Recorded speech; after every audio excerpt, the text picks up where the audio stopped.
the neck and the ears of the woman you love. The Bella Mare collection is available only at Kessler's. We do diamonds better because diamonds are what we do. For the location of the Kesslers nearest you, visit KesslersDiamonds.com. You're listening to 94.5 ESPN, WKTI and WKTI HD Milwaukee, a Good Karma Brands radio station. Three-time Wisconsin Sports Writer of the Year, Jason Wilde. There aren't any Jasons 12 and under. That's a dead name. Packers Hall of Famer, Mark Tauscher. How many kids do you hear, hey, Marky, it might be almost to the point of Ruth? Live from the Gruber Law Office's One Call That's All studios in downtown Milwaukee at the 3rd Street Market Hall. You love that name so much, you don't even go by it. If you call me Mark, I like my name. I like my name a lot. This is Wilde and Tausch. Wilde and Tausch. It's Wilde and Tausch, isn't it? Presented by Pella Windows and Doors of Wisconsin.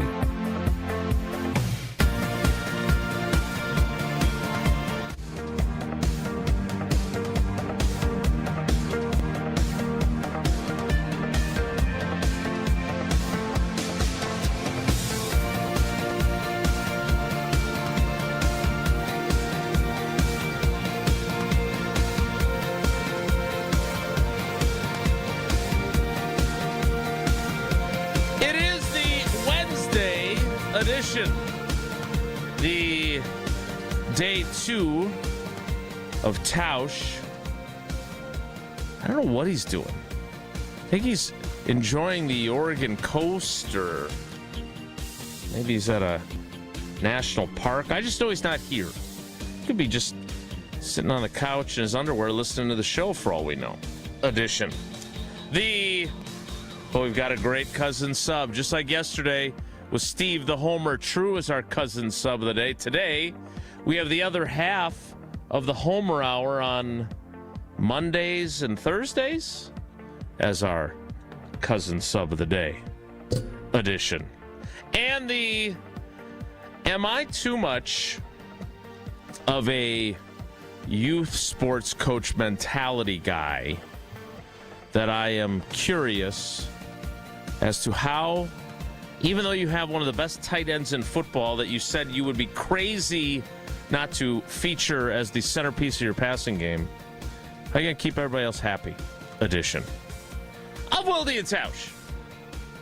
On 94.5 ESPN Milwaukee, 100.5 ESPN Madison, 1430 ESPN Beaver Dam, ESPNWisconsin.com, the ESPN app, your Alexa smart speaker, streaming live video, Twitter, Facebook, YouTube, and of course everything you need on the all-new, all-redesigned, all-free, and all-customizable ESPN Wisconsin app, which you can find both in the Apple and Android app stores.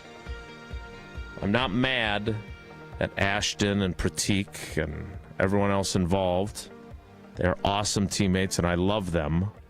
I don't love Spotify, and I feel like there's a lot of people. I'm still getting messages. Are you ever getting back on Spotify? Are you ever Yeah, hey, Spotify, put us back on there. We didn't violate any rules. All right, here endeth the complaining. I'm Jason Wilde in Green Bay. Jesse Nelson is in the Everlight Solar ESPN Madison studios and joining us now. Hopefully, if apprehended the suspect that was being manhunted in his neighborhood a few weeks ago, we have apprehended him to be our cousin sub. 3 full hours of this guy. It is our famous friend, Bryan Bulaga. Bryan, good morning. Thank you for your service, for stepping into the breach. How are you, buddy? I'm good. Good morning. How's everyone doing? We're great. Jesse, as I referred to him in a text message to our surprise guest at 9:30, you're filling in for Tausch, so we needed somebody to fill in for you. I think we got one of the really good ones, so we look forward to that and unveiling who it is. But I called Jesse a close personal friend of yours because only friends can give each other grief about their football teams, even though the Badgers aren't even Jesse's football team. He went to Bradley, so I don't quite understand. We didn't have a team, so therefore I never had to leave the Badgers. So you could adopt whoever you wanted. Yeah, if I went to San Diego State, I'd be a San Diego State. I went to a school that didn't have a football team, so therefore I still got to keep mine. It was the best of both worlds, really. Okay. Do you think Muskego could give the Badgers a run for their money at this point? Yes. Yes, I do.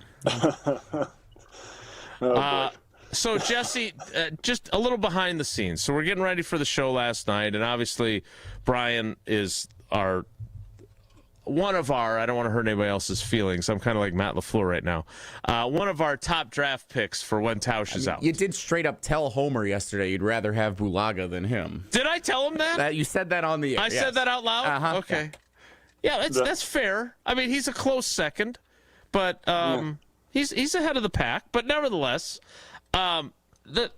this little piece of, I assumed it was a joke, but you texting us that there are reports that LSU might be interested in Kirk Ferentz, you were making that up, right? That's fake news, yes, right? Yes, Jason. Okay. Come on. Yeah, all right. Well, I don't know. I don't know what it's like to have a winning football team lately. So he does. He's got one of those. So maybe they decided, getting guys that make Matt LaFleur and Robert Saleh park cars at his party was not the right decision at LSU. Brian Kelly. Ugh. So maybe they want a guy that brings stability and very few points, but certainly stability to a football program. And who butt dialed me once. Well, I would say this. It'll never happen, but if Kirk were to go to LSU, you'd still get the same recruits, but you would just get a lot of stability. You'd get a lot of stability. I mean, that would be one thing you would get. I mean, I would just look at it like if you got Kirk Ferentz at LSU, imagine like the type of running backs and offensive linemen you would be able to get. Like, just imagine the type of skill backs, and it would be like unbelievable. Like, you would get the Derrick Henrys of the world just nonstop, just flowing through. Like, oh, you want to play running back in the SEC? Well, you probably should go to LSU because you're going to run the ball majority of the time. And right. That's where you would want to go. You want to play offensive line and be a first-round pick? You should probably go to LSU under Kirk Ferentz. Like, that's what it would boil down to. And then you would get the wide receivers, but you wouldn't get the kids that go to Alabama, right, or Georgia. But you would still get top-tier wide receivers. But he's not leaving Iowa. He will never leave Iowa. It just will never happen. It just won't. He's there forever.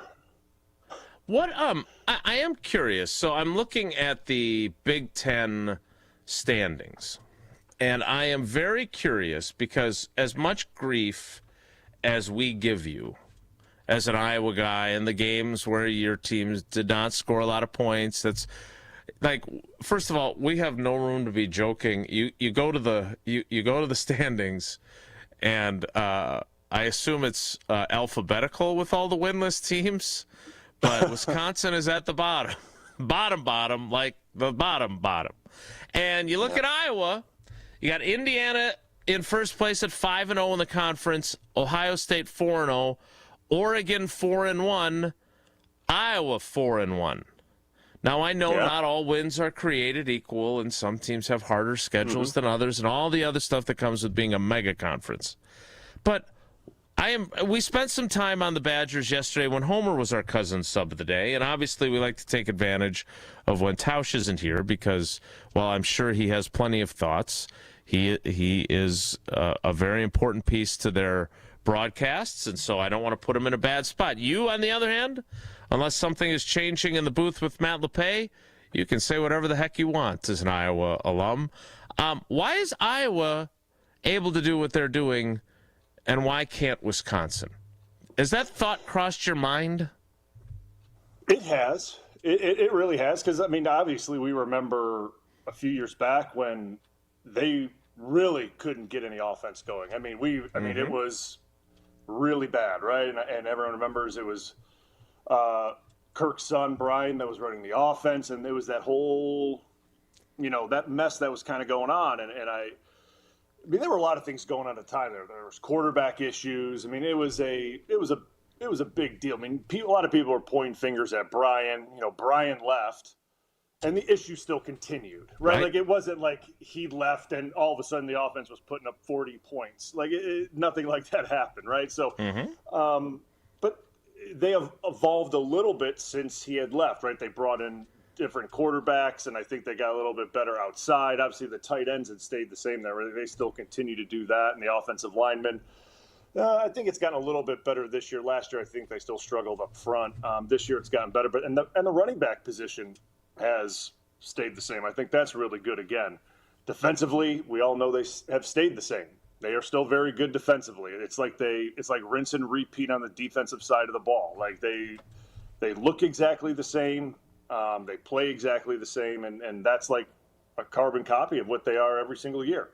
I think the quarterback this year that they brought in is an upgrade. I think he does a lot of things well. Obviously, he's not a guy that's going to throw for 350 yards a game. That's not what he's going to do, right? Like that's not what Iowa's going to do. But I think for the most part, he protects the ball somewhat well, which is important for Kirk.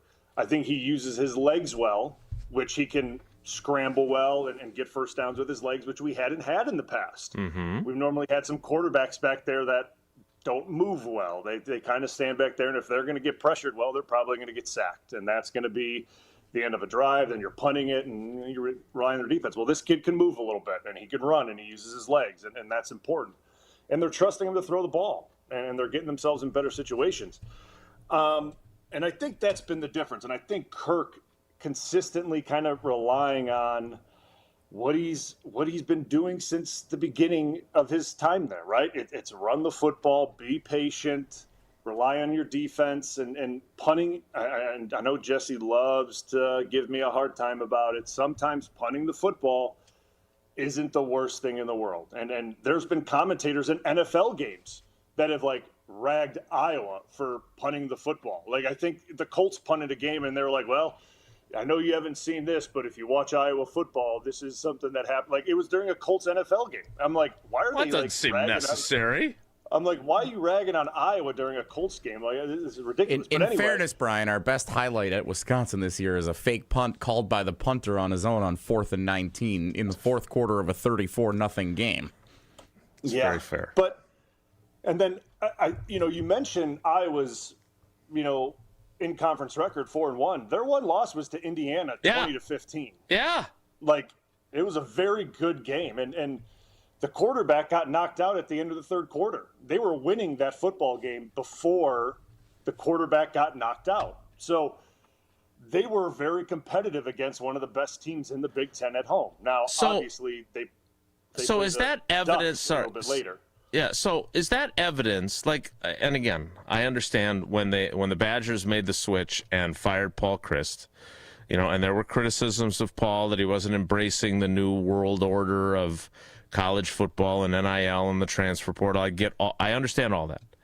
But is there something to be said for having a brand and not changing it and making sure the best players in Iowa don't leave the state and all the things that Barry Alvarez has been spouting off about on the Jesse Nelson show with Barry Alvarez every week? Like, it just feels like, and I hand up, I am a biased spokesperson here, because I wanted my guy Jim Leonard to get the job.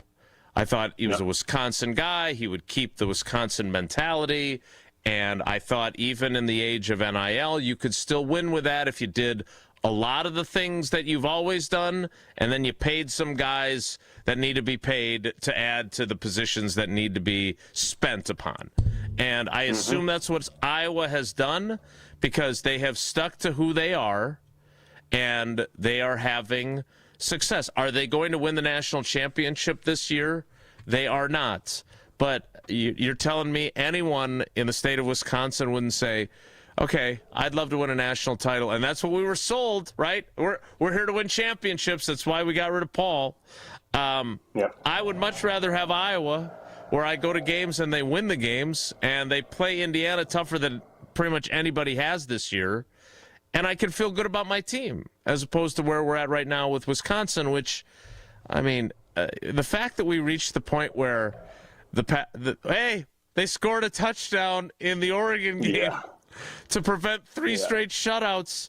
This is what it must have felt like during the Don Morton era. That is exactly what, like, I was a freshman in 1990, and I remember being in the stands for a game that they lost 51-3, and the student section was chanting, "We scored first."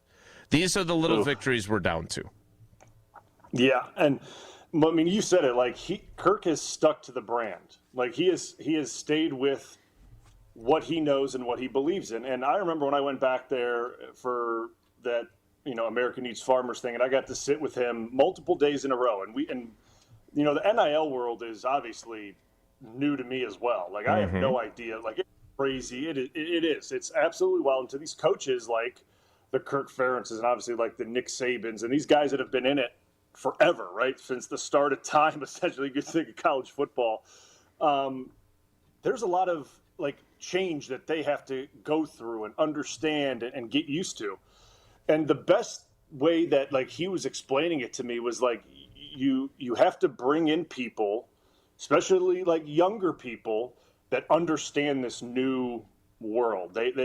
We've brought in people and compliance people and younger staff that understand this new dynamic, and you kind of let them work this. Obviously, he has a big hand in who they're recruiting, and he still does a lot of that. Obviously, it's his program, but you have to understand like the new way things are happening, right? You have to understand where the money's going and who you're trying to pick up and where everything's allocated within the school funding and what is the funding, right? Like what is what? Like it's so weird to me. Like there's a NIL fund and then what kids can go get separately and how that all works out. Like it is wild.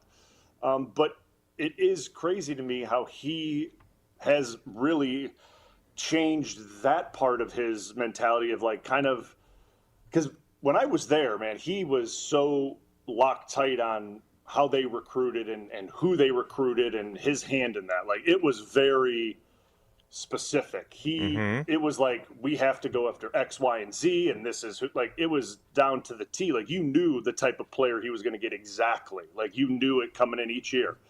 Now it's different with the way the NIL works and the portal and who you can go get and how you get them and things like that. Like he has adapted to that. And with knowing that, you have to have people that are very familiar with that. Right. And people and the staff that he's brought in, it's a way younger staff than I remember. Right. Like when I was there, the staff was very old school. Like it was a very old school staff. And you go there now and it's a lot of young guys, a lot of younger staff. Like my old O-line coach, Reese Morgan, he's there, but he works like he does stuff there still because Reese loves being there. But he like breaks down tape and does stuff like that, and he like does just does stuff around because he loves being there.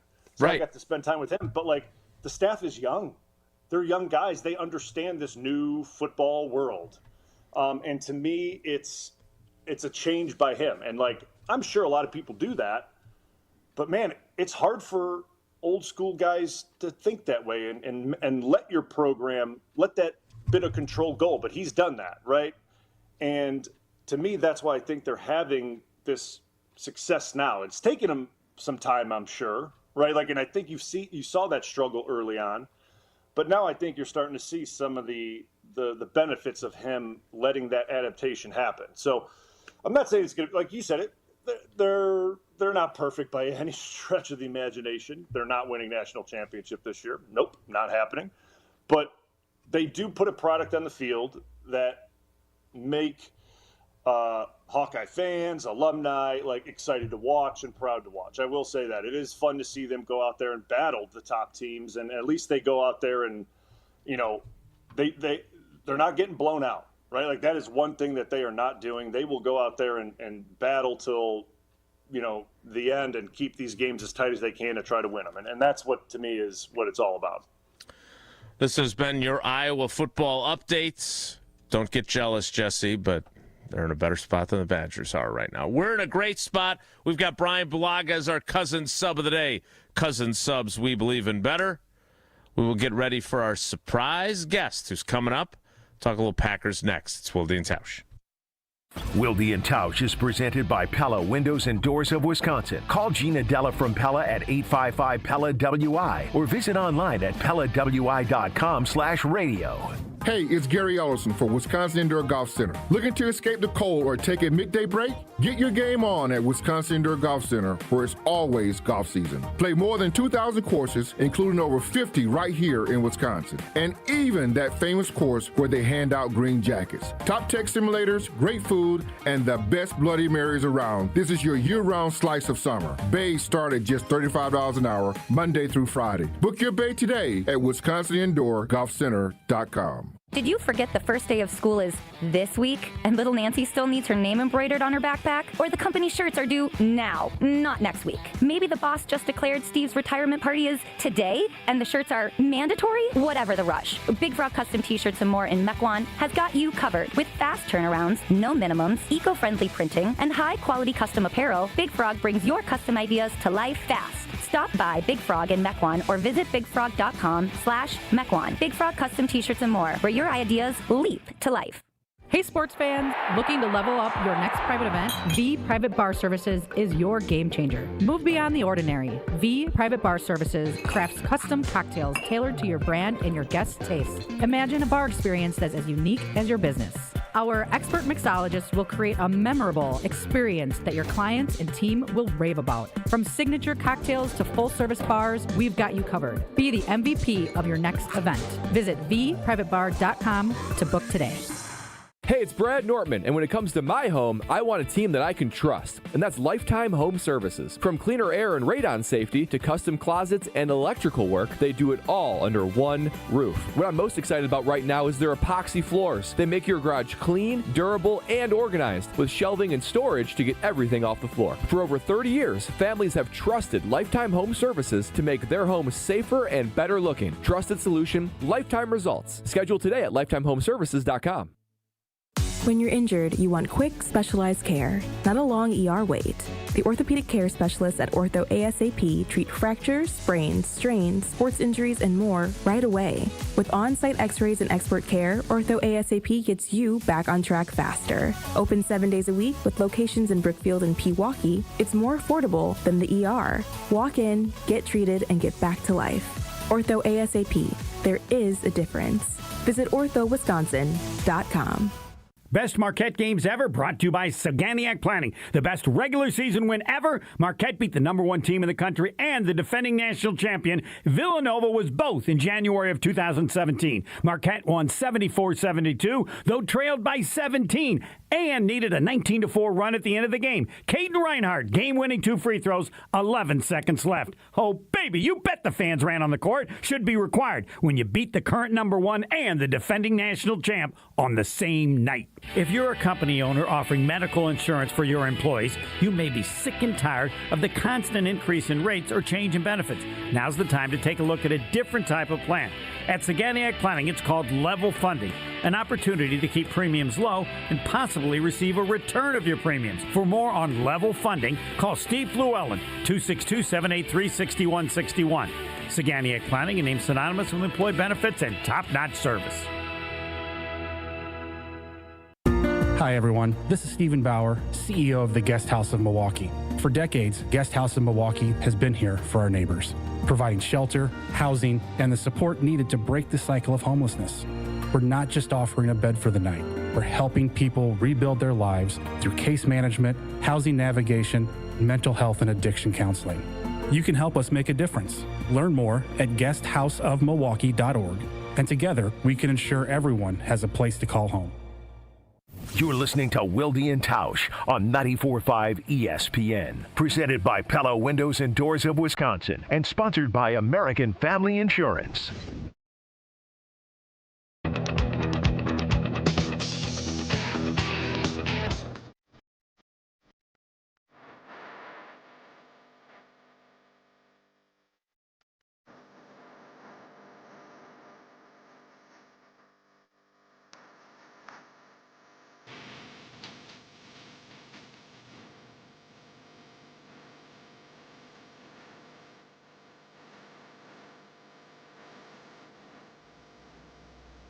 All right, Brian, I want to get to this because I also want to discuss it with our surprise guest coming up.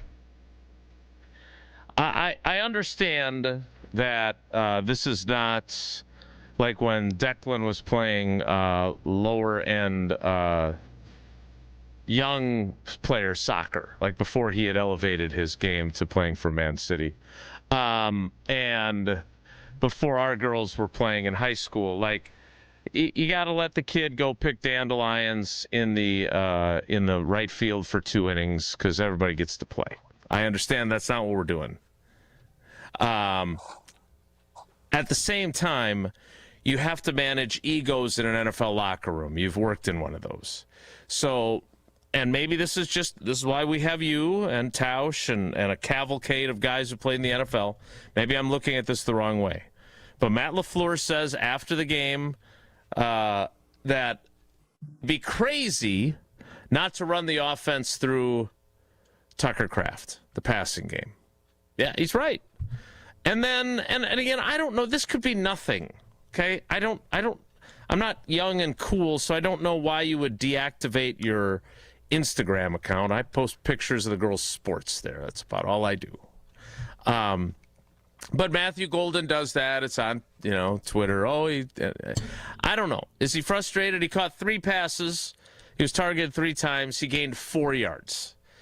I am sure he has more expectations for himself than that. My question is, and that was my question to Matt LaFleur, was how do you manage that? Like, if somebody's unhappy, and I didn't say specifically him, I just asked in general, how do you manage that? My question for you is, obviously offensive linemen are a different deal. I mean, I'm sure Sean Ryan wasn't exactly thrilled to be rotating and only play one series and then no series at all. But then last week he was back to rotating. It was good to see 75 back out there. Is this a real thing? Is this something that needs to be managed for a coach? Or is it just, hey, this is a big boy league like Ted Thompson used to say, deal with it?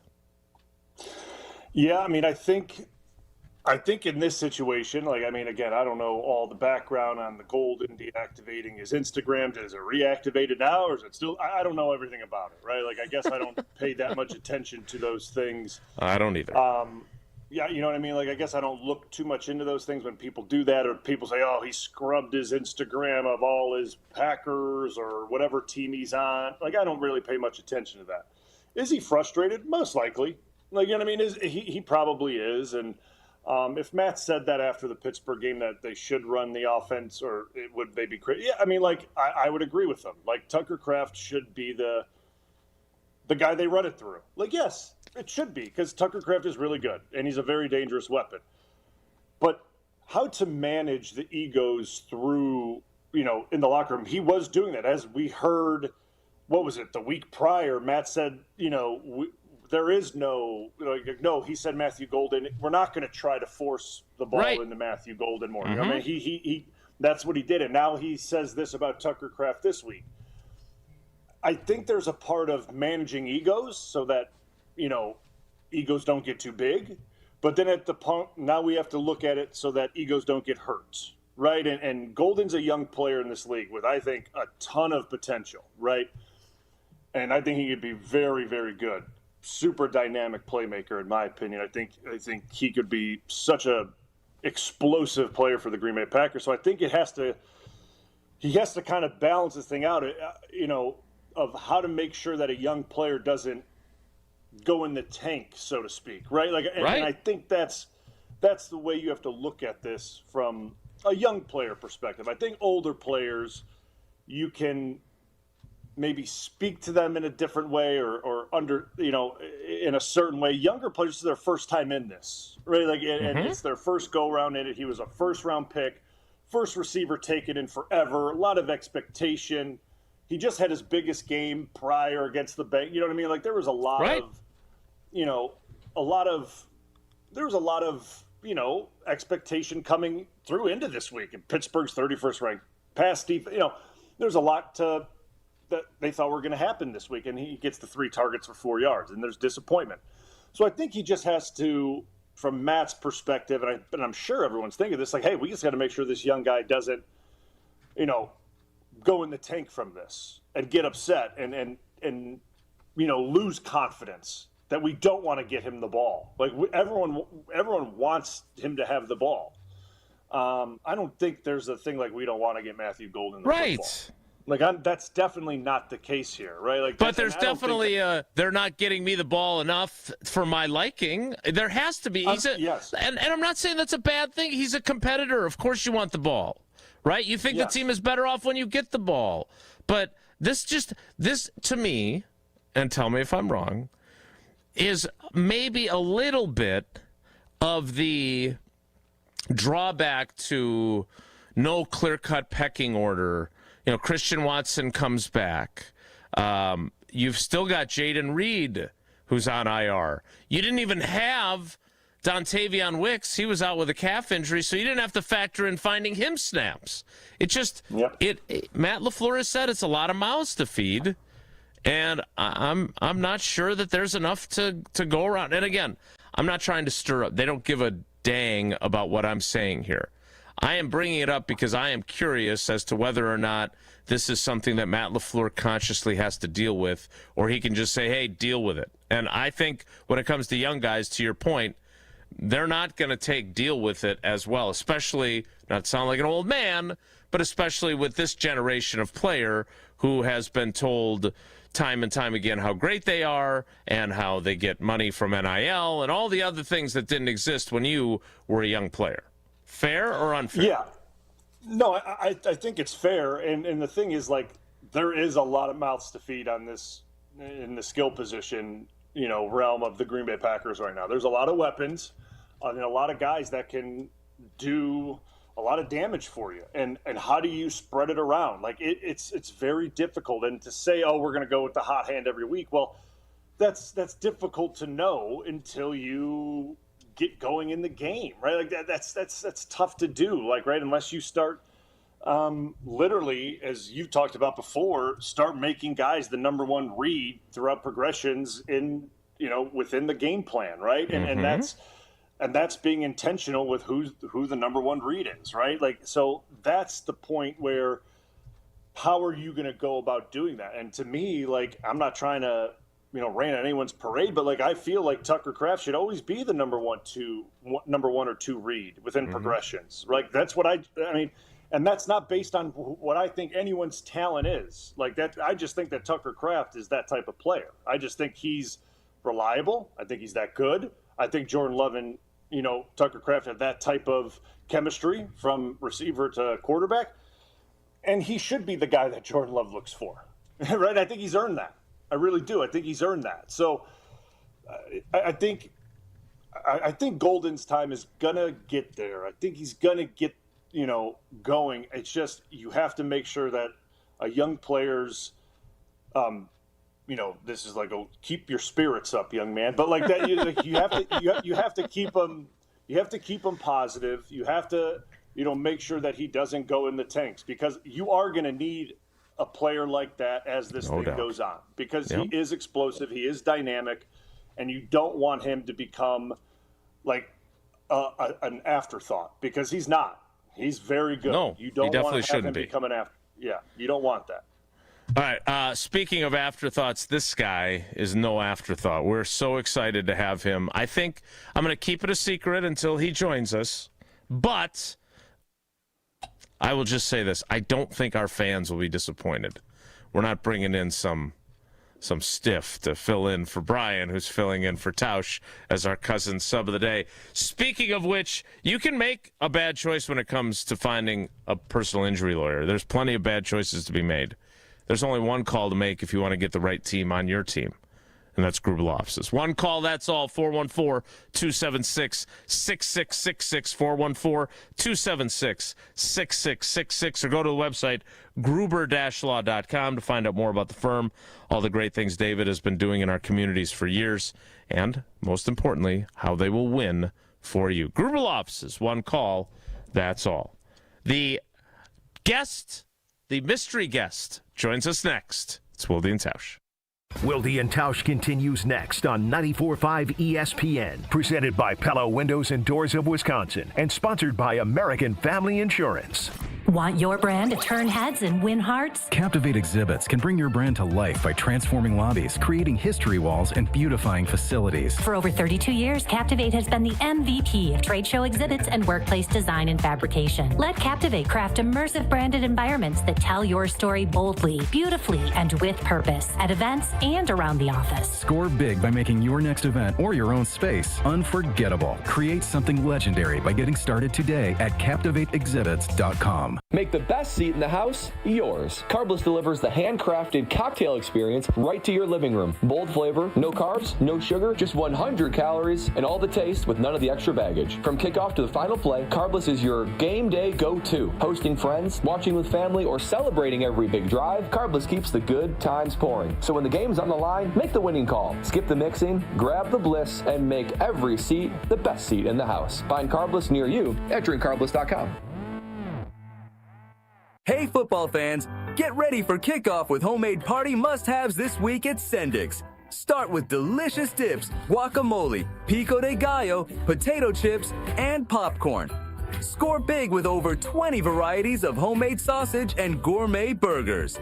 Then, stop by Sendik's Deli for homemade salads, side dishes, and even pinza pizzas.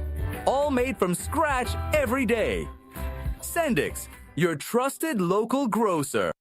Let's get the latest from Lambeau. This is your green and gold fix on 94.5 ESPN. Brought to you by Z-Bart of Greater Milwaukee. Why Z-Bart? Because you don't want rust holes in your expensive vehicle. Let Z-Bart keep the rust away with professional rust protection. Only at Z-Bart. Hard to debate that anybody's been a bigger weapon for the Packers offense this season than tight end Tucker Kraft. Kraft leads the team and is second amongst all tight ends in the league with 469 yards receiving and leads the team and leads tight ends in the league with 6 receiving touchdowns. Quarterback Jordan Love joined Kay Adams on Up and Adams earlier this week and discussed what Kraft's been doing all year. Tuck doing what Tuck's been doing all season is to go get that yak. I mean, he's got 2 dudes chasing down the field. He's stiff-arming guys. He's breaking tackles. Love, Kraft, and the Packers offense look to keep things going Sunday at home against the Carolina Panthers. The Packers 12.5-point favorites. This has been your green and gold fix on 94.5 ESPN. Brought to you by Z-Bart of Greater Milwaukee.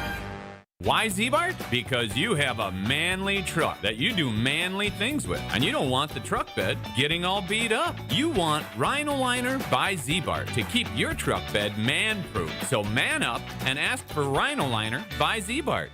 At Tony Wendorf & Associates First Weber Group, we believe in the human side of real estate. For us, it's faith, family, and friends in that order. We live that every single day. I'm Tony Wendorf. We move fast, negotiate with confidence, and communicate clearly so our clients win. We operate from a place of gratitude, having donated nearly $200,000 back to our community since 2020. You deserve a team that delivers a luxury experience no matter the price point. Contact us today to get started. Tony Wendorf & Associates, trusted knowledge, superior service. Contact us at WendorfTeam.firstweber.com. I've been to my fair share of green and gold games, and the best way to get there is with Accutrans Group. At Good Karma Brands and ESPN Milwaukee, we use Accutrans Group to get our partners to and from Green Bay, and it's always first class. From stadiums to concerts and tailgates, your game day fun starts the moment you step on board. Sit back, relax, and let their professional chauffeurs handle the traffic while you enjoy the ride. Accutrans Group is Milwaukee's premier ground transportation, available 24/7 with sedans, SUVs, limos, vans, and buses.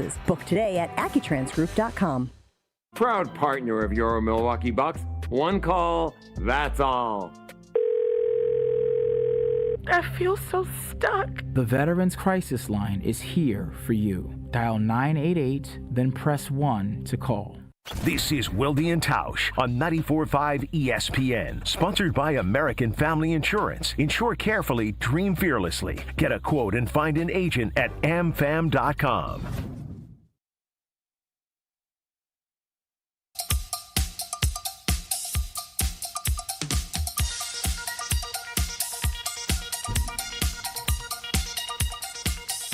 All right, Brian. You're a lot of great things. You're a great dad, great husband, previously a great football player, great cousin sub of the day. One thing that I've never thought of you as, though, is a trendsetter. You're not trendy. Like, hey, you're making America Needs Farmers a popular thing. You're making Iowa football a popular thing. But the fact that anyone would follow you to the other end of the country, I would have never expected that. But that's what this guy did. Played 132 games in the National Football League. And during a few of them, he got yelled at by Aaron Rodgers, but who hasn't? Our cousin sub for Brian is our friend Corey Linsley. Corey, good morning. How are you? Oh, Jesse, turn on his audio. He is Jesse. on. Corey, make sure you're not muted on your end. If not, we'll have to call him. Oh, no. No. Let's give him a second to get adjusted here. Unfortunately. Doesn't he look amazing? Yes, that mustache is too good. He looks like Ted Lasso without the hair. He looks totally different. Yeah, we can't hear. I'm going to have to call him on the phone. Dang it. All right, we'll get it situated here. Get one, before you call him, let's get one last shot of what a good-looking fella Lex Luthor and Ted Lasso have combined to make in Corey Linsley, and then we'll talk to him on the phone. All right, so, Brian, while we get connected with Corey quickly, how did he end up following you to the Chargers? Did you recruit him? I don't know if I recruited him or not. I think that's a strong word. He reached out and asked me, because obviously he was going through the process of, free agency and things like that. And he was just asking me, how was it out there, about the team, about Herbert, kind of about the area, about California in general. Obviously, I told him, I can't really give you any good advice because I was in lockdown, my first year there. So, Bud, I can't really give you too much insight about the area because I was in my house most of the time, to be brutally honest. But it was just one of those things where I was just giving him information about the guys on the team, because obviously at the time, Anthony Lynn had been, fired. So we were going into a new coaching staff. So I didn't even know who the coach was going to be. Right. So he was going at he was asking me about I had no idea who the coach, Brandon Staley was going to be the coach, but I knew nothing about Brandon. Right. I had no idea who, I knew who Brandon was, but I didn't know anything about him. So if there was going to be a decision on a coach that Corey was making, he had just as good as information as I had. I talked to Frank Smith, the O-line coach. I really liked him.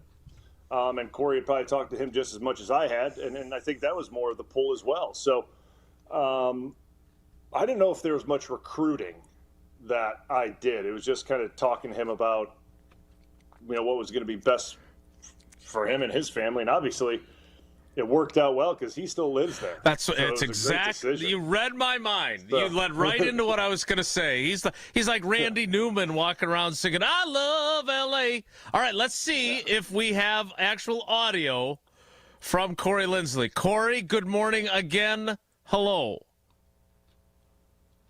No, Jesse. Now he's swearing over there. Look at him. All right, I'm swearing here's what back we're gonna here do. Too. Yeah, we're gonna take a break, and hopefully we get this figured out before we do our chalk talk for Casa down the road. Because if you can't talk then and people have to listen to me, that's really a problem. So we're gonna take a break, and then Corey Linsley joins us somehow, some way, maybe old school. Next, it's Wilde and Tausch. This is Wilde and Tausch on 94.5 ESPN, presented by Pella Windows and Doors of Wisconsin, and sponsored by American Family Insurance. Kevin Moret here from Mentality. Life's a relentless competition, and you might be losing without even knowing it. With testosterone levels plummeting 25% in just 2 decades, you're likely operating at a fraction of your potential. Your kids sense it when you're too exhausted for playtime. Your wife notices when that spark fades. Here's the harsh truth. Without addressing low T, nothing works. Diets fail, workouts fall flat, but there's hope. Mentality's FDA-approved treatment restores testosterone by an average of 30%. Don't let low T rob you of life's precious moments. Start at mentalityhealth.com/radio. Hi, Hi, it's Jason Wilde from Wilde and Tausch, inviting you to join me July 5th on a journey through the lovely landscapes of England, Scotland, and Wales with Colette. Take in the charm of the countryside and the history of the great cities. Imagine standing before Big Ben in London, then later gazing out from Edinburgh Castle, so rich in history, it feels like you're stepping back in time. Along the way, we'll explore the storybook villages of Chester and Shakespeare's Stratford-upon-Avon, places where every street seems to whisper a piece of history. And how about a scenic train ride through the rolling green hills that lead us right into the medieval city of York? It's all part of this incredible journey. From iconic landmarks to cozy villages, from bustling city streets to peaceful countryside views, you'll experience the very best of Britain's history, culture, and beauty, and create memories that last a lifetime. Text TRAVEL to 800-990-3776 for full details. To learn more about this amazing adventure, come to the meet and greet on Tuesday, November 4th at 6 p.m. at Buck and Honey's Monona. If you can't make it, visit ESPNMilwaukeeTravel.com to learn how you can join virtually. Oh no, there's only seltzer left, and it's passionberry almond fruit? Who comes up with these? Kick the aluminum can to the curb and mix up a cocktail you actually want with Tito's. It tastes great, it's gluten-free, and it's available in a variety of sizes for your convenience. The flavor abilities are endless. Tito's Handmade Vodka, the official spirit of whatever you want to drink. Distilled and bottled by 5th Generation Inc., Austin, Texas. 40% alcohol by volume. Savor responsibly. At Great Midwest Bank, we've been serving Southeast Wisconsin homeowners for 90 years. Wait, 2025 minus 1935, 90 years. Wow. In our 90 years as a community bank, we've learned a lot about the values of the people who live and work here and appreciate the loyal customers that have made Great Midwest Bank who we are today. Find a location at greatmidwestbank.com. Great Midwest Bank, your simply local, equal housing lender and member FDIC. This is Eric Brown, owner of Siding Unlimited, letting you know that Siding Unlimited installs Pella windows and doors. That's right, Siding Unlimited installs windows, and we do it really well, earning the prestigious Pella Platinum Premier National Certified Contractor of the Year award 5 times. New windows, our expert team will deliver on a smooth, hassle-free installation, making you feel proud of calling Siding Unlimited for your window project. What's the next step? Call 262-567-4513 or go to sidingunlimited.com. From the biggest stars to the greatest moments, Behind the Bucks is Bucks history like you've never heard it before. It's all on Behind the Bucks on the Bucks Plus audio network. Behind the Bucks is presented by Gallagher, your trusted insurance broker and HR and benefits consultant. Available now on bucks.com/plus, the Bucks app, the new ESPN Wisconsin app, and wherever you get podcasts. Now's the time to plan your total experience getaway to the Island Resort and Casino. With over 450 hotel rooms and a luxurious spa, relax in style before diving into non-stop casino action. Watch your favorite teams on the big screens and enjoy great food and drinks at T. McSee's Sports Bar, or savor top-tier dining at Horizon Steakhouse. Then amp up your night with live music and comedy. Head to where the big game, big wins, and big fun come together. The Island Resort and Casino. You're listening to Wilde and Tausch on 94.5 ESPN. Presented by Pella Windows and Doors of Wisconsin. Call Gina Della from Pella at 855-PELLA-WI or visit online at PellaWI.com/radio. Jen, Gabe, and Chewy. Give me your biggest takeaway. One. Oh, number one? Yes. With the bullet, it's not even close. Micah Parsons is the guy we thought he is. On 94.5 ESPN, the ESPN Wisconsin app, and ESPN Milwaukee on YouTube. The question I have at this point is, when Tausch has technical issues, which is, let's be honest, frequently, Sarah's there to dive in and get everything fixed. I assume, since I've known Anna almost as long as I've known Corey, that she is a outstanding troubleshooter on all things in the Linsley family's life. But apparently we're just going to go with him on the phone for now. Good morning, Corey. How are you? Good morning. I'm doing all right, although very disappointed in my technical abilities, but it is what it is. Well, we love you no matter what. I do have to admit, one of the reasons why, not only because you followed Bryan to L.A. and then you guys stayed there, but also because I thought of you, not that you did this. Okay, I want to be clear. I don't think you ever did anything this stupid. But when I saw the look that Aaron Rodgers gave his tackle after he tackled him after that touchdown on Thursday Night Football, I thought, boy, I know Corey Linsley got that look once or twice. Not for tackling him, but you were always so good with him, and you handled that so well when he would get after you early in your career. What's the secret to being successful with the 4-time NFL MVP when he's chewing your butt out? You know what? He's the director of the show, right? It is what it is. He has a lot of things to worry about on his plate, and sometimes it was my fault. Sometimes there was a miscommunication. There was a variety of issues behind a lot of those ass chewings, But he. But in general, I mean, it's like, hey, frustrations boil over. We all do that. It's like the heat of the game, whatever. I didn't take any of it personally. Yeah, I mean, some of them. Let's be real, especially your rookie year. Some of them, he got a little upset for no reason. We would all be like, all right, you got to lay off him a little bit. It would be. Some of them, like, you would see the ones that you get really mad at Corey. Listen, we're talking about, we're in a stadium, we're on the road.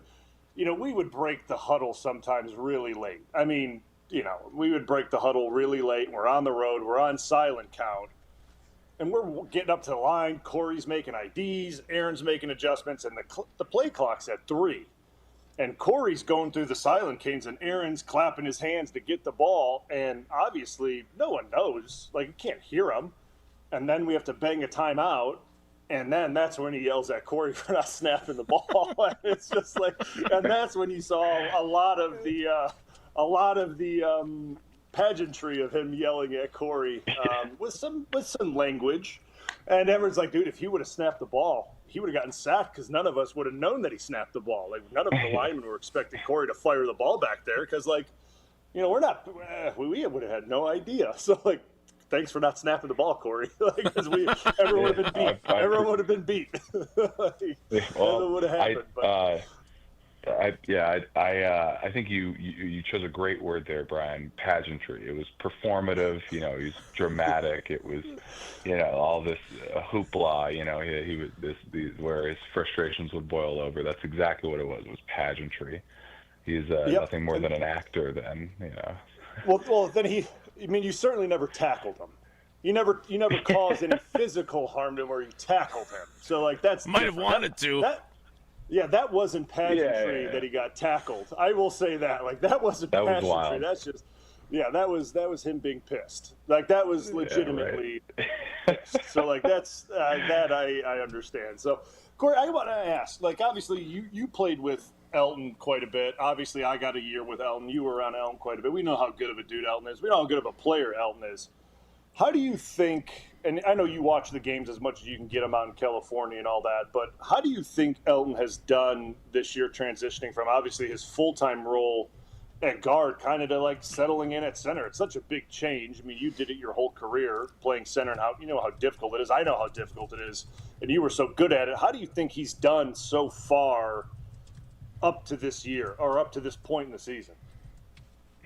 Yeah, I had a chat with him. We've been texting back and forth a little bit about just playing center and the transition and stuff. And I would say that guard, 1,000% is a harder position than center. As you migrate outwards from snapping the ball, it gets harder, right? Tackle harder than guard harder than center. Physically, and from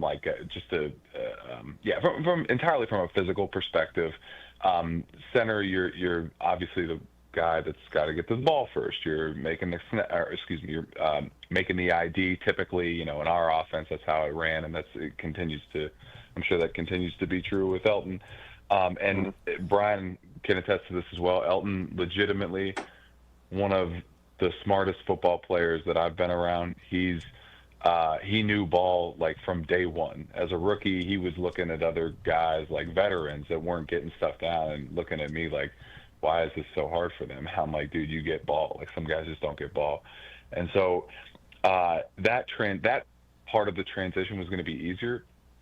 But there are just little technique things where you don't have as much space as you do at guard, which ultimately helps you, and it makes everything, can things happen quicker, but you can also shut guys down quicker, and they don't get started as quickly. And speaking about the defensive linemen.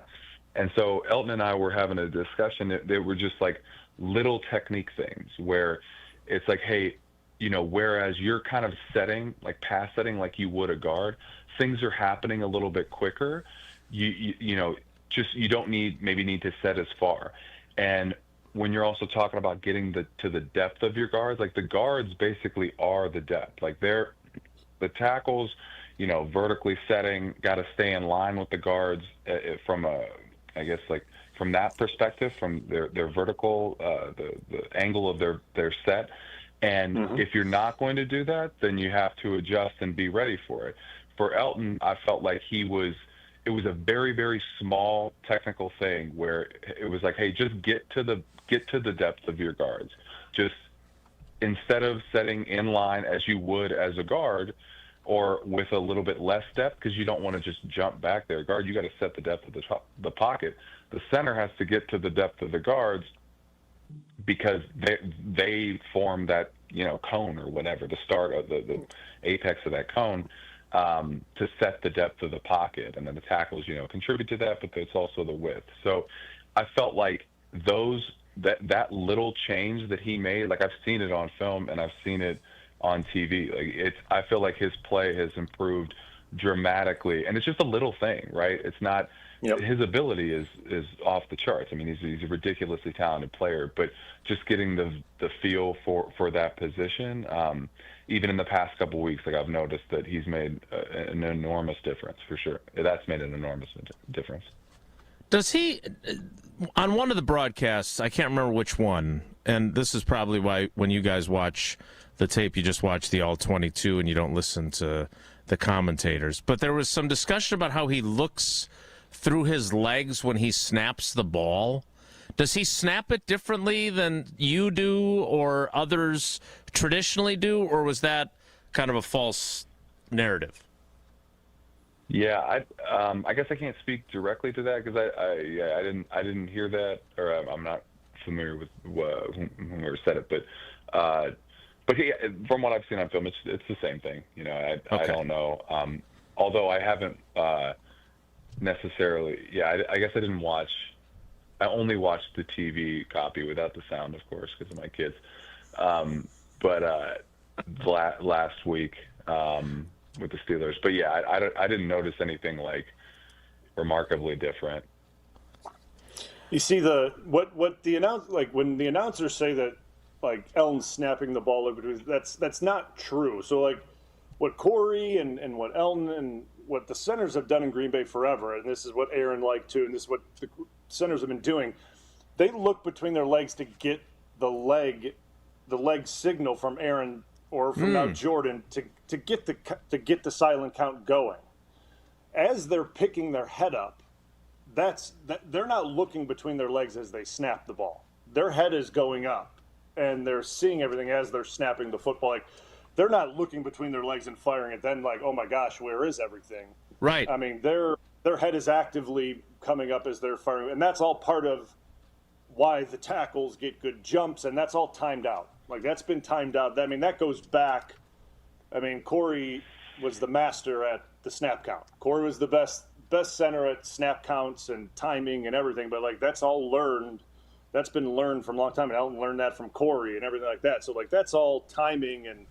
But there's no center, like, because you see now a lot of guys, centers are getting tapped on the hip and things like that, and where that creates issues. At least I see it, because maybe only one tackle can see a center hip tap. Well, how is the other tackle supposed to know that a center just got his hip tapped? I have no idea. So say the left guard's tapping the hip. Well, the left tackle knows that the center got his hip tapped, but the right tackle would have no idea. Like, he would have no clue that a center just tapped the hip and he's about to fire the ball. So like, the way the Packers do it, and the way Corey did it, and the way we've done it there forever, they still do it. It allows the linemen to understand when a ball's going to get snapped and when the silent count has begun and triggers. So like it gets everyone up front on page. And at least that to me is the way it looks. I mean, or to us, that's the way it gets everyone set, at least. I mean, that's the way I always interpreted it. Because like it's already hard enough on the road. And if you're guessing when a snap count is going to come, it's already brutal. Corey, when you look at, I guess you look at the run game last year, right? And you saw how great Jacobs was last year. Like, he was unbelievable, right? I mean, you kind of look at Jacobs and you see how dynamic he was and how he rushed. And I mean, I don't remember I never had a rusher like that. You kind of you saw glimpses of it with, you know, how good, like some of Aaron Jones' seasons were great. Eddie Lacy had a great season, but nothing like Jacobs' season. And now you look at kind of what's going on this year. What up front do you think is going on differently that's not allowing Jacobs to have that same success? Like, what, I mean, because I look at it, and I mean, I'm trying to figure it out. I mean, I'm watching it, and I'm looking at the blocking and the schematics, and they're running the same plays. Obviously, there's different pieces. I've been told, like, well, Elton's played center. I go, Elton at center is not the reason why. Like, what do you see? What do you think is different as to – because you look at Jacobs' game numbers. He's averaging like 3.2 or 3.3 yards a carry. Like, that's just – it's crazy. He had 30 yards rushing against the Steelers. Like, it's just – it's not Jacobs' like. So what do you see going on up front that's not allowing, like, production that we saw last year? Yeah, I mean, the couple games that come to mind for me, you know, it could be a function of guys being in and out and hurt. I know that they've had, from an offensive line perspective, I know that they've had guys, you know, moving around and, you know, have been on and off. Did someone? Is anybody on IR right now? Or I know Aaron Banks was hurt, and Jordan Morgan was hurt as well. Is Zach Tom back? Yeah, so Zach Tom missed one snap against the Steelers. I think he did something to his foot briefly, but he's been playing with they're calling it an oblique now, but you know this. It's basically the sports hernia or the core muscle injury or whatever you guys have called it over the years, which cannot be pleasant to play with, and he's figuring out a way to stay in there because they clearly need him. Yeah, I mean, it could be a function of that where you know you kind of have there a bunch of guys rotating in there due to injuries and stuff, and also too, you know, I think Brian, I'm thinking back to when Matt LaFleur came in. Like, I think this might have been our first offensive meeting, and he showed us film from the Titans. He showed a Derrick Henry run for like 2 years. This is all in one drive. He showed a Derrick Henry run for like 2 yards, and he said, okay, like this is, you know, whatever play it was, and this is that. Fast forward a couple plays, skip forward a couple plays. He showed us another Derrick Henry run for like 4 yards, and you're like, okay, you know, you might say that, you know, this is an average of 3 yards per carry right now. That's great. That's fine. But check this out. And then the next play that he showed was like this 70-yard play action bomb. He's like, that's what we're about. Like, it's about the whole game.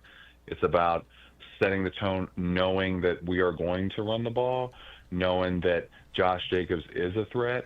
And I'm sure defenses are accounting for that. I'm sure that there's some nuance that I'm not privy to, that where, you know, they're making adjustments from a defensive perspective because they're like, we can't let Josh Jacobs do what he did last year. This, you know, we got to take care of the run game. This is what Green Bay is about. This is what LaFleur is about. All these Shanahan guys, that's what it's about. And so there's that. But they're winning games, right? Like they're performing well. Jordan Love is performing well. He's kind of like a 70% completion rate. Like, it's absurd, right? It's he's balling. So like Brian, I know you and I would be sitting here in the meeting room like very upset that we're not running the ball as well because we're so prideful about that, and it's like the best part of being an offensive lineman. From the outsider's perspective, I think that that's, you know, the fact that they have the run game there, the fact that they have Josh Jacobs, and the fact that it's not perfected to this point, honestly benefits them in the long run, because they're doing the same thing that the defenses are doing now, because they've adjusted. Now LaFleur and these guys and Steno, they're adjusting as well.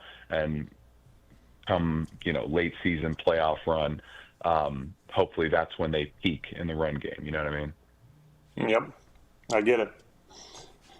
Do you think also? I mean, I guess here's my question too, and like I go back to a little bit of schematics too with this, like the scheme that when Matt first got there, and you know how we were, we had Aaron Jones, right? And Aaron Jones, the type of back he was, is not the type of back Josh Jacobs is. Aaron Jones was a full flow outside zone, get outside the defense type of back, and with that, it was full stretch, play action type, action. That's what we were doing a bunch of. And that's what you were doing even the year after I left and everything like that. And that's what Aaron got a bunch of big hitters on, those quick hitters where it would be fake stretch. He'd pull it quick and throw it over the middle. I mean, those were huge gains, right? Like from that play action sort of, from the play action realm. With Jacobs, we don't really see much stretch, right? Like that's not what Jacobs is a inside zone duo machine. That is what he lives off of because he's so good at it. He's a patient runner. He hides behind his lineman. He bounces. He's like a Le'Veon Bell type runner, just bigger and more power. Like that's what he is, right? Like that's kind of, you see what he does, and that's what the line did last year. He's not much of an outside zone stretch guy, right? Like that's not what they do with him that much. Do you think maybe that's why the play action game overall, I would say, hasn't been as relevant this year, and even you can look back to last year as relevant as it was when Aaron Jones was there, and when you guys were running full stretch, and that was the nature of the run game. It was try to get outside the defense, and defenses were running and trying to fly over the top, and when those linebackers are flying over the top and trying to get downhill, all that space opens up behind them, and that's where wide receivers just find pockets. But that's not really the case now when you're doing a bunch of gun runs. You know what I'm saying? Yeah, for sure. Yeah, 100% agree. I think that, you hit the nail on the head where, gun runs, it's just harder, right? Like the mechanics of it, the timing, like everything. It's just the sell isn't as good. You don't have that rolling out aspect to Aaron. Honestly, was so good. Like hiding the ball and all that. Again, speaking to his performative nature, but I feel like that could also be. I hope that plays into later in the season for them, where, like what you said, I agree with wholeheartedly. I think that it could be something that they come back to, and we see this resurgence of it later on down the line, and it almost presents like this. It's been in the playbook. It's something that they've done, but it presents because everybody's looking at this year's film, presents as this like novel concept that they introduced like during the playoffs or in the late stretch here, and then it becomes something new and another element, and adds to the dynamic nature of their offense. But yeah, for sure. I mean, it's tough. It's tough to run. Like obviously the best, like one of the best parts about playing for these guys is the play action, right? That you just get to sell, right? Full go. It's from an offensive line perspective, it's like that's awesome. It's hard to do that. Yeah, it's hard to do that in the gun. Hard to do that consistently, at least. And hopefully, like I said, hopefully they come back to that. Presented as something new for the stretch. Talking with former Packers and Chargers center Corey Linsley on Wilde and Tausch with Bryan Bulaga, his former teammate with the Packers and Chargers, as our cousin sub of the day. Cousin subs, we believe in better. Corey, you are getting rave reviews, which, let's be honest, the YouTube comments don't usually have rave reviews about anything on this show, and elsewhere, So I believe negotiations will be underway with you in the near future. Brian's days are Wednesday on the show. We're going to need to find you a day and find some money in the budget to get you on board. Because I do want to ask, what exactly is it, other than looking handsome and being a Dad of the Year candidate, what exactly are you doing now? People want to know. You know, I don't need you to patronize me here, Jason. Okay, I get it. I appreciate it. But, Anna, I'm sure Anna does most of the work, but nevertheless, you got a pretty big crowd at your house. It's harder than what I have it. That's for sure. That's fair. Brian can speak to this as well. Like as an offensive lineman, there's nothing like. You rarely get a pat in the back, right? Well, maybe that's all that you get, right? You don't. There's not a ton pub. There's not, right? And so I think that's just the nature of our being. Is like we operate in this deficit, like constantly in this deficit, and you know, just taking compliments. It's like, why are you complimenting me? Like you should be forcing me to work harder, you know. You suck. And Frank, yeah, right. Frank Smith also at our O-line coach at the Chargers. He's now with the Dolphins. He said the same thing. He's got a great bit about that. But yeah, I do some consulting work out here for an agency, Excel Sports Management. You know, it was really cool last year. We did some I did like just the offensive line side of things, not the performance side of things, but like combine prep for some guys, and it's been really cool. None of them went to the Packers, super disappointed, but it's been really cool to watch all those guys have whatever level of success that they've had, and they're all on rosters and doing really well. And then a buddy of mine out here, we're starting a nutrition service, like a nutrition company. We've partnered with the dietitian that I met at the Chargers. She used to be the director of sports nutrition for Exos as well, and now she consults with the Olympic Committee and Paige, amongst other people. Yeah, so it's Paige. Yeah, it's Paige. Oh. So we're taking in people's. Yeah, right. Look at us. We've launched a meal prep program that aims at improving people's biomarkers back into the reference ranges by tailoring their diet to the results from their blood work. So we take in people's blood work, they upload it to our system. It's all HIPAA compliant, and we work with a chef to create a meal prep program for them. And we're just getting started. But we're excited about it, and we think it's at least a beneficial endeavor, but for people's health. So yeah, that's kind of what I've been up to, and also raising 4 kids with Anna. What you're saying is you probably don't have time to do a weekly hit on our show. Fair. I got time. I do remember. I mean, again, I don't want to make you uncomfortable with these rave reviews, but it reminds me of one of the early times when I interviewed you as a rookie, and I asked you about something that had happened in the meeting room, and you said, hold on one second, and you left the interview at your locker to go ask Lang and Sitton if it was okay to tell me the story, and you came back and said, they said I can't tell you that story. So you've come a long way, baby. Yeah, right. Hey, I'm just trying to do right by the vets, man. Trying to do right by my vets.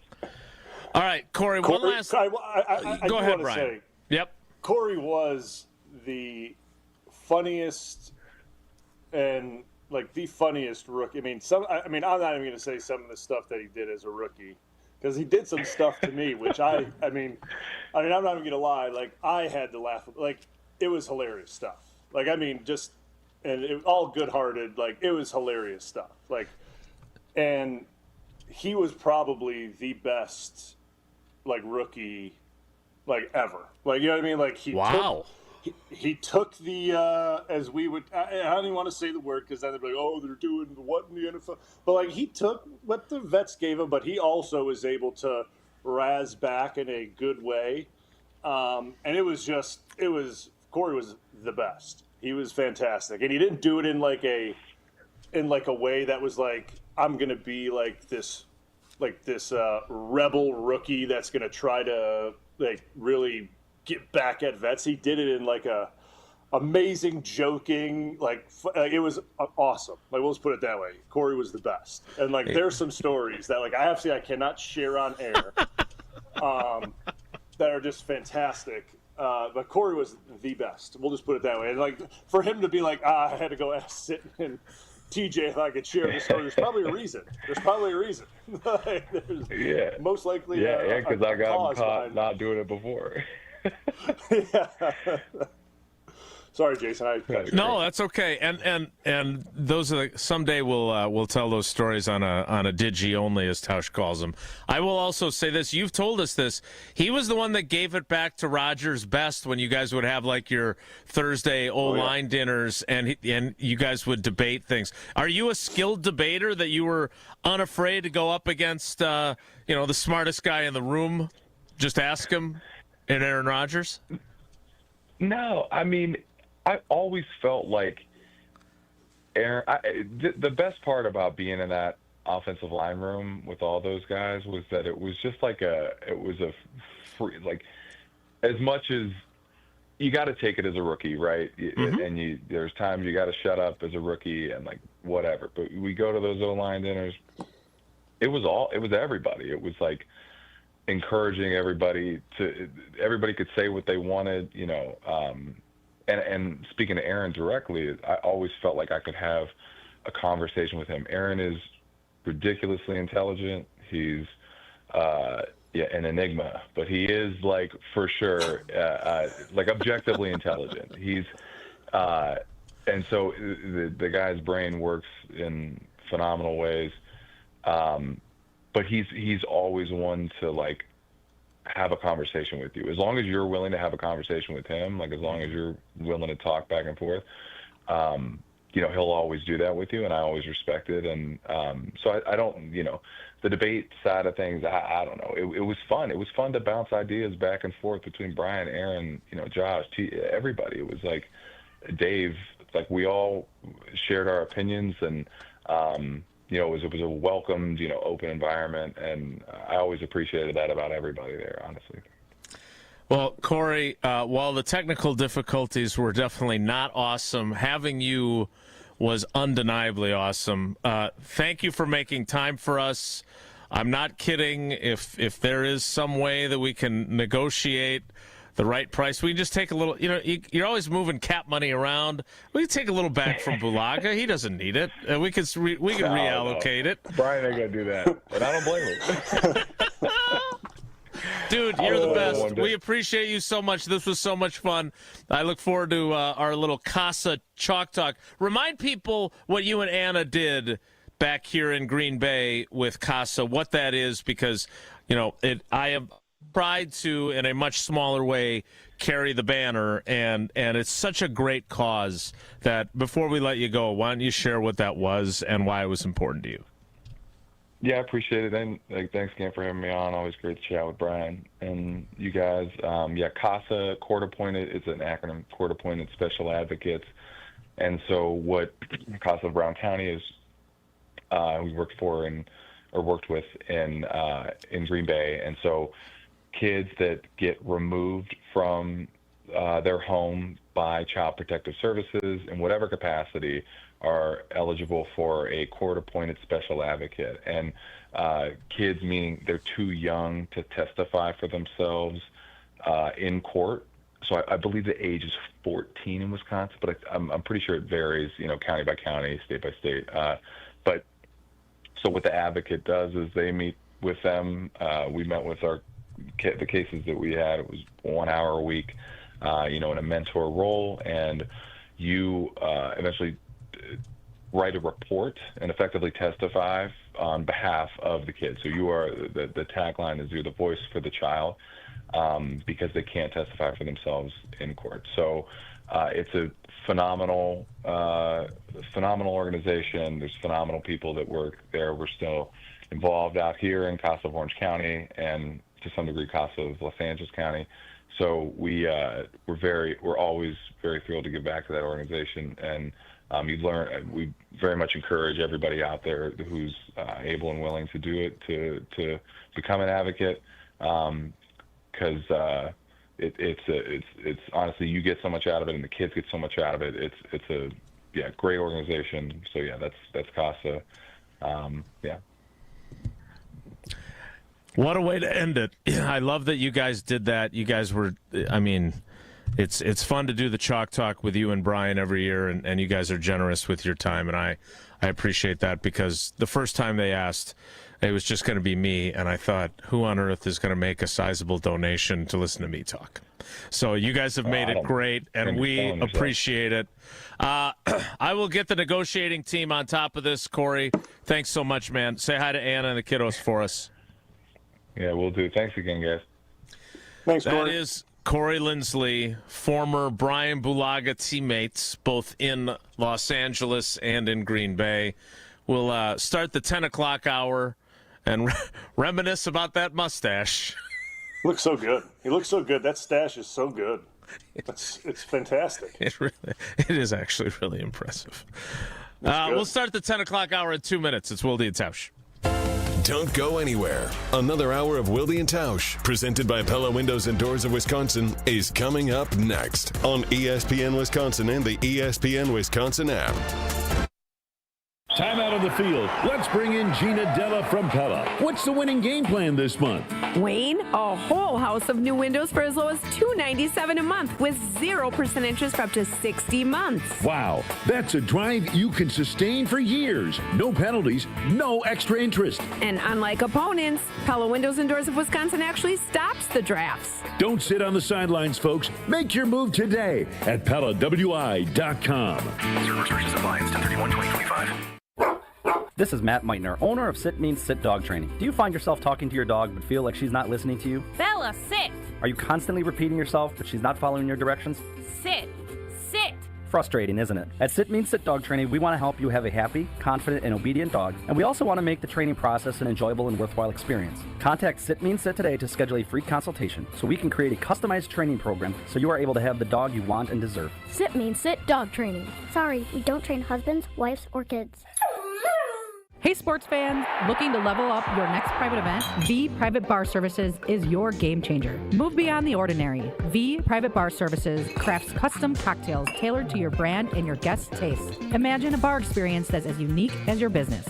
Our expert mixologists will create a memorable experience that your clients and team will rave about. From signature cocktails to full-service bars, we've got you covered. Be the MVP of your next event.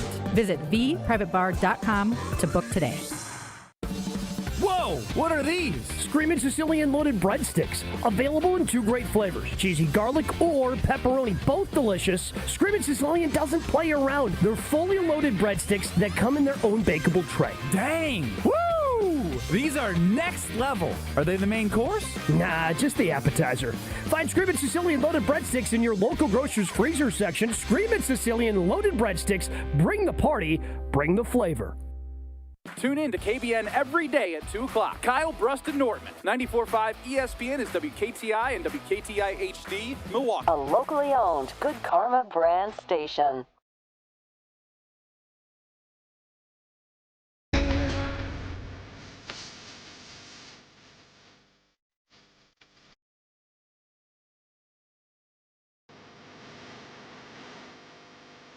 The 10 o'clock hour of Wilde and Tausch, just like it is every Wednesday when we have Bryan Bulaga on. Begins now. God, he is good. He's such a smart guy. That is so much fun. Thanks to Corey Linsley for joining us. Him and his mustache, even if we lost the video connection and struggled with that. I am curious about one thing you said, and then we'll try and get back on the clock here. The idea of being a rookie who is, I don't want to use the word subservient, one who gets it, who knows he's going to have to bring you your chewing tobacco or your coffee order or whatever else it was. That's how that works in that room. It's not harsh hazing. You're not being duct taped to a goalpost or anything like that. But you do have to deliver various snacks and whatever else to the offensive line meeting room. But what is the challenge of because you went through it in 2010, right? You were the big bonus baby, first round pick.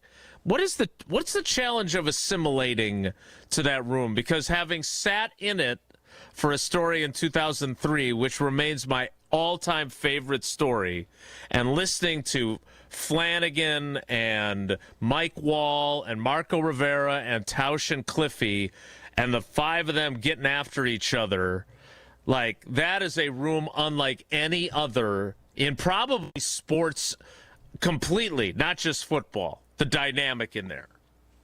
Yeah. And well, that's, to me, the biggest thing is, like, you want to be part of the group, and you want to make sure that as a young guy, like, you fit into the group as quick as possible, because you know the guys that are in that room already have a really close bond, because that is O-line rooms. That's just how they are, right? And you, if you're going to be a mainstay in that room, if you're going to be a starter in that room, you have to have a close relationship with those guys. And if you come into that room and you have a big ego and you think you're better than everyone, you're going to find your way out that door really quick.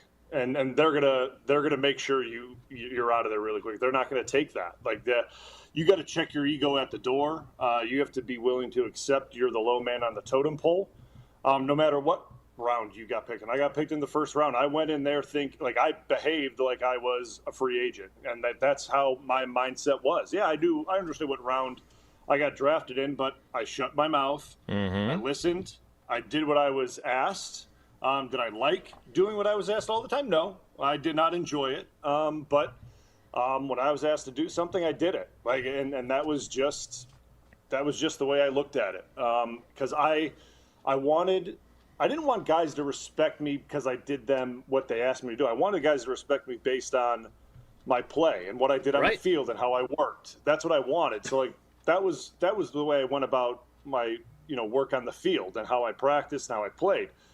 But I certainly didn't want guys to think about me in a certain way because I was, like, defiant in a meeting room and told guys to go pound sand when they asked for coffee, or they wanted a certain chew, or they wanted this flavor of Skol, and I didn't get it. Like, that to me is like you're being petty, right? Like everyone has done that. Every rookie has wanted this, or if they wanted, for the airplane ride, you had to get lunch and a guy wanted a certain thing and you got him something completely opposite. Like, that's just being defiant. Like, why are you doing that? Like, just, everyone's had to do it. Just do it, and like, don't be that guy. Like, and that was the way I looked at it. Like, no, nobody wants to do it. It's not fun, but just it's for 1 year. It's for 1 year. It really sucks, but you just got to get through it. And that's really the way I looked at it, right? And it wasn't and guys end up respecting you a lot more, not just for your play on the field, because obviously, when Tausch got hurt, I'm not saying guys let up on me once I started to start. They didn't let up on me, but they it wasn't as egregious. We'll just put it that way, because they understood my responsibility level went up. Like, they were like, all right, like, he also has to, like, get ready to start games and, like, study as a starter, and we can't be having him, like, do crazy things that he was doing during training camp. Like, he was second string in camp, and now he's getting ready to, like, so I was still doing everything, but it wasn't as egregious. But you want so Marshall Newhouse then had to do more, because he was the other offensive lineman rookie in your class. He was, and Marshall and I, we split duties. I mean, I did a lot. I mean, I took on a lot more of the responsibilities regardless. Right. But Marshall helped me a lot. Marshall did help me out a bunch with certain things. Like, he and I would rotate on who would pick up the plane ride food. But, like, I would, and who bought that. But, like, all, like, the chew and stuff for the room, like, I did, like, all the room stuff, I did all that. I bought all that. But, like, that stuff he and I would rotate on, like, and just small things like that. Marshall was good too. Marshall was a little defiant. He was a little defiant. But that was Marshall in general. That was Marshall in general. That was Marshall just in general. Like Marshall was awesome, but that was just how he was in general. But like that's okay. But that's awesome. It was just, but like you just kind of have to go into it understanding that like you're low man on the totem pole, right? Like you are, and the minute you accept that, the easier it's going to be. And now if we could just get Jesse to accept that on our show. All right, so he's been here for like 6 years now. He still hasn't accepted it. All right, we need to get ready for Homer. He's going to join us still because he doesn't want to miss an opportunity to be on the air with the great Bryan Bulaga. You don't want to miss this opportunity. Look, I know you've been hearing me talk about this a lot, but I'm really, really excited about it. As I've told you, I've never even left North America. So if you've ever considered a trip to England, Scotland, Wales, the whole Great Britain deal, now's the time to do it. It's going to be really fun. I'm extremely excited to be doing this with Colette. We're going to leave on July 5th, but we got to make some decisions here coming up. And if you want more information, it's very easy to get. You can either text the word travel to 844-770-3776, or you can go to ESPNMilwaukeeTravel.com. There you'll get full details, plus information about our meet and greet next Tuesday at Buck and Honey's in Monona, where you can get further information, and I'll be there, and we know how great the food is there. But again, I've been telling you this for a while. We're going to hit all the great things about Great Britain. We're going to hit the charm of the countryside, the history of the great cities. We're going to see Big Ben. We're going to see Edinburgh Castle, and I'm going to learn how to pronounce it before we go. We're going to see Chester and Shakespeare's Stratford-upon-Avon, all things that I've wanted to see, the medieval city of York, all the landmarks, the iconic landmarks, the cozy villages, the bustling city streets, the peaceful countryside views, everything that you want to experience when it comes to Britain's history, culture, and beauty. We're going to do all those things and create some really fun memories that are going to last a lifetime for me and for you and for Paula and the girls. We can't wait to do it. So, again, text TRAVEL 844-770-3776, 844-770-3776, or go to ESPNMilwaukeeTravel.com to find out more about our trip with Colette. All right. We need to hit another quick segment before we join Homer. We're already late for him. You know he gets grumpy when we do that to him. More with Bryan Bulaga, our cousin sub of the day. It's Wilde and Tausch. This is Wilde and Tausch on 94.5 ESPN, presented by Pella Windows and Doors of Wisconsin, and sponsored by American Family Insurance. Stay up to date on the green and gold all season. The Green and Gold Fix podcast is brought to you by Potawatomi Casino Hotel. Luxury stay, elite play, unwind in sophisticated comfort. Win big, dine, and experience the events in Milwaukee. Station updates, show clips, and your place to interact with us every single day just by scrolling through your feed. Follow along on Twitter, Facebook, and Instagram at ESPN Milwaukee. Your neighbors are talking. Did you see their siding? Yikes. That drafty window? It's basically air conditioning. From nature. Don't be the scary house on the block this fall. Call Exterior Pros and Baths and get $3,000 off your roofing, siding, windows, or bath project. No tricks, just treats. That's 262-800-4274 or click your way to extpros.com. Fall in love with your home again. Trust the pros. Hey, it's your friend John McGivern. In a world full of chaos, I'm grateful for a health plan that has my back. Network Health is so reliable and trustworthy, they always put me and over 126,000 members first. It's just what they do and what they've always done for over 41 years. Call 833-7-NETWORK today. HMO and POS plans underwritten by Network Health Plan. Compensation has been provided for using this endorsement of Network Health.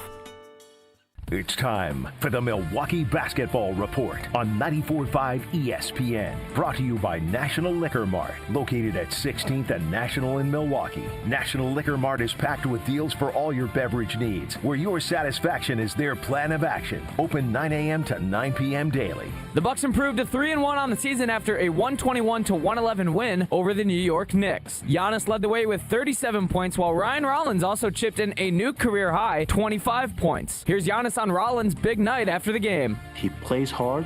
He loves the challenge. I think he has a great competitive spirit. But at the same time, he's a student of the game, and he's learning from the best. He has the opportunity. Not a lot of people have the opportunity to be with Fernando every single day. So take advantage of that, and he's been taking advantage of that. And as I said, you guys can see it. The Bucs will be back in action on Thursday night to take on the Warriors at Pfizer Forum. This has been the Milwaukee Basketball Report on 94.5 ESPN, brought to you by National Liquor Mart. The only thing that tops our selection is your savings discount liquor. What does the skeleton say before dinner? A bon appetit. And why did the ghost go to the bar? For the booze. Yeah, Halloween jokes can be corny. Hi, this is Marie from Discount Liquor. Since 1960, we've provided the most spooktacular selection and savings in town. From skull-shaped vodka bottles and pumpkin cream liqueurs to adult trick-or-treat bags and your favorite seasonal wines and beers.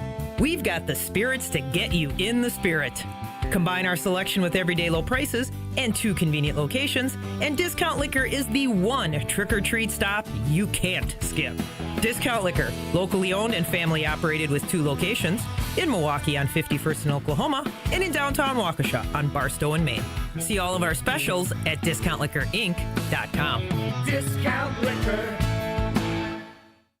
Looking for a delicious meal without breaking the bank? Cousin Subs has you covered. Our $10 meal deal gives you a 7.5-inch ham and provolone, turkey breast, or veggie sub piled high with fresh hand-sliced ingredients, crisp veggies, and all your favorite toppings. Add a bag of chips or regular fries, a fountain drink, and a cookie, all for just $10. This deal's available online or through the Cousins app only. And you can enjoy your meal at home, at work, or delivered straight to your door, hot and fresh. Cousin Subs. We believe in better. Available at participating locations. Offer subject to change. You're listening to Wilde and Tausch on 94.5 ESPN. Presented by Pella Windows and Doors of Wisconsin. Call Gina Della from Pella at 855-PELLA-WI or visit online at PellaWI.com/radio.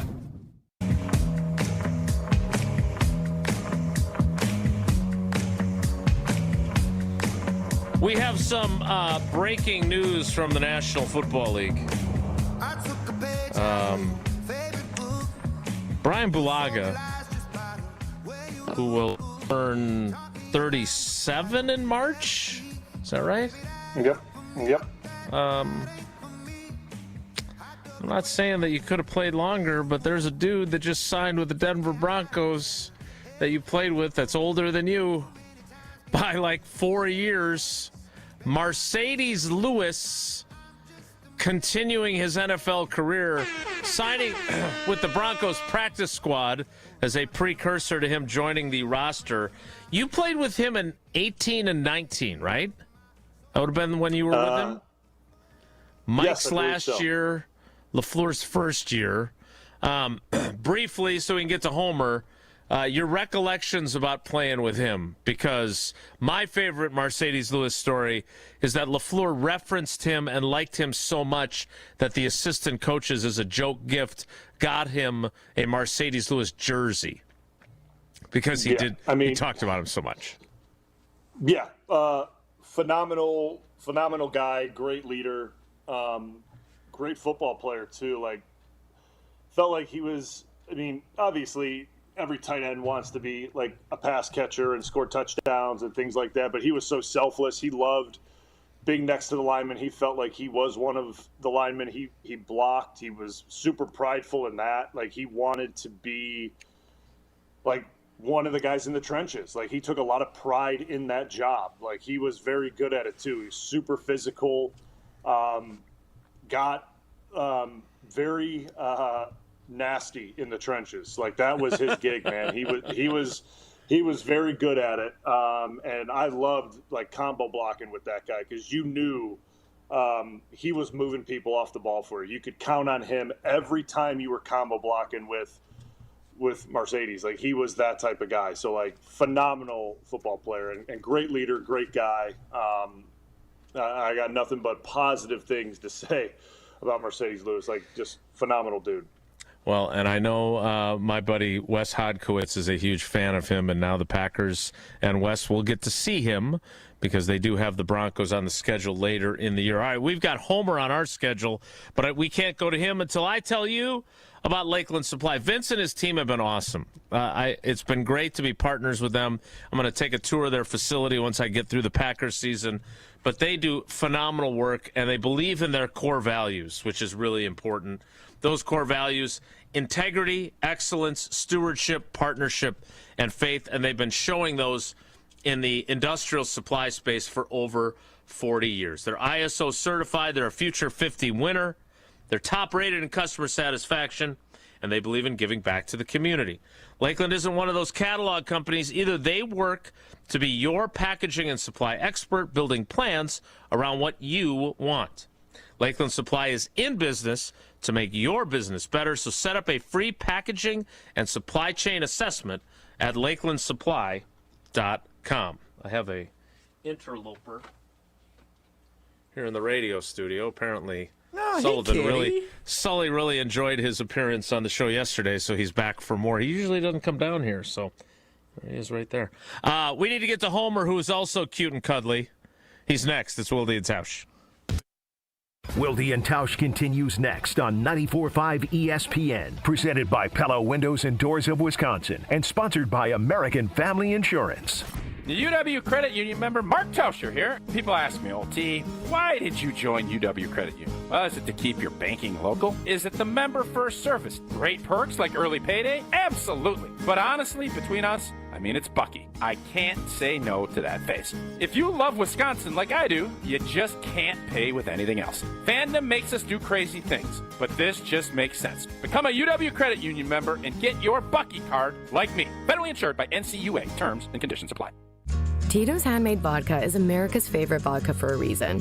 From the first legal distillery in Texas, Tito's is 6 times distilled till it's just right, and naturally gluten-free, making it a high-quality spirit that mixes with just about anything, from the smoothest martinis to the best Bloody Marys. Tito's is known for giving back, teaming up with nonprofits to serve its communities and do good for dogs. Make your next cocktail with Tito's. Distilled and bottled by 5th Generation Inc., Austin, Texas. 40% alcohol by volume. Savor responsibly. Hey football fans, get ready for kickoff with homemade party must-haves this week at Sendik's. Start with delicious dips, guacamole, pico de gallo, potato chips, and popcorn. Score big with over 20 varieties of homemade sausage and gourmet burgers. Then, stop by Sendik's Deli for homemade salads, side dishes, and even pinza pizzas. All made from scratch every day. Sendik's, your trusted local grocer. And ESPN Radio Extra Point with Rich Eisen. The Ravens come up with that win. Lamar, looks like we're going to see him in Miami to kick off week 9 on Thursday. And then after that, 2 more on the road in a row at Minnesota. And they're at Cleveland, home for the Jets. Then they get Cincinnati twice around the first of 2 games against Pittsburgh. All right. You can make some hay right there. You can go on a nice run. And guess what you can do? You can win the division. They still have their games against Cincinnati and Pittsburgh right in front of them, and 1 more against Cleveland. And they are only 2 back. And Lamar's coming back. Look out. It's there. It's there in the ether. Can they make it work? Can they make it happen? They've dug themselves a hole where the margin for error is small. It's right there, but they have to win the game we expect them to win, and not lose the games that we don't expect them to lose, like they did in falling to 1-5.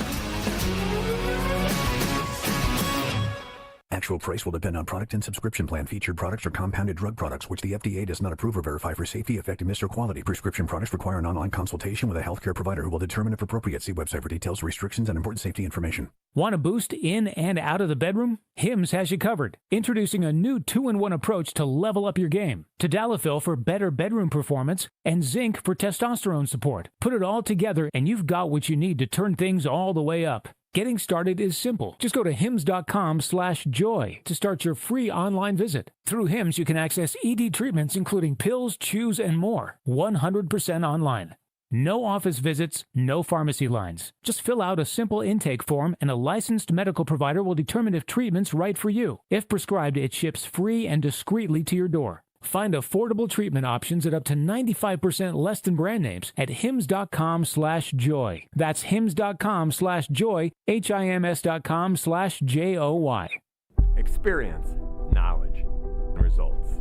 That's what really matters when you need help after a serious truck accident.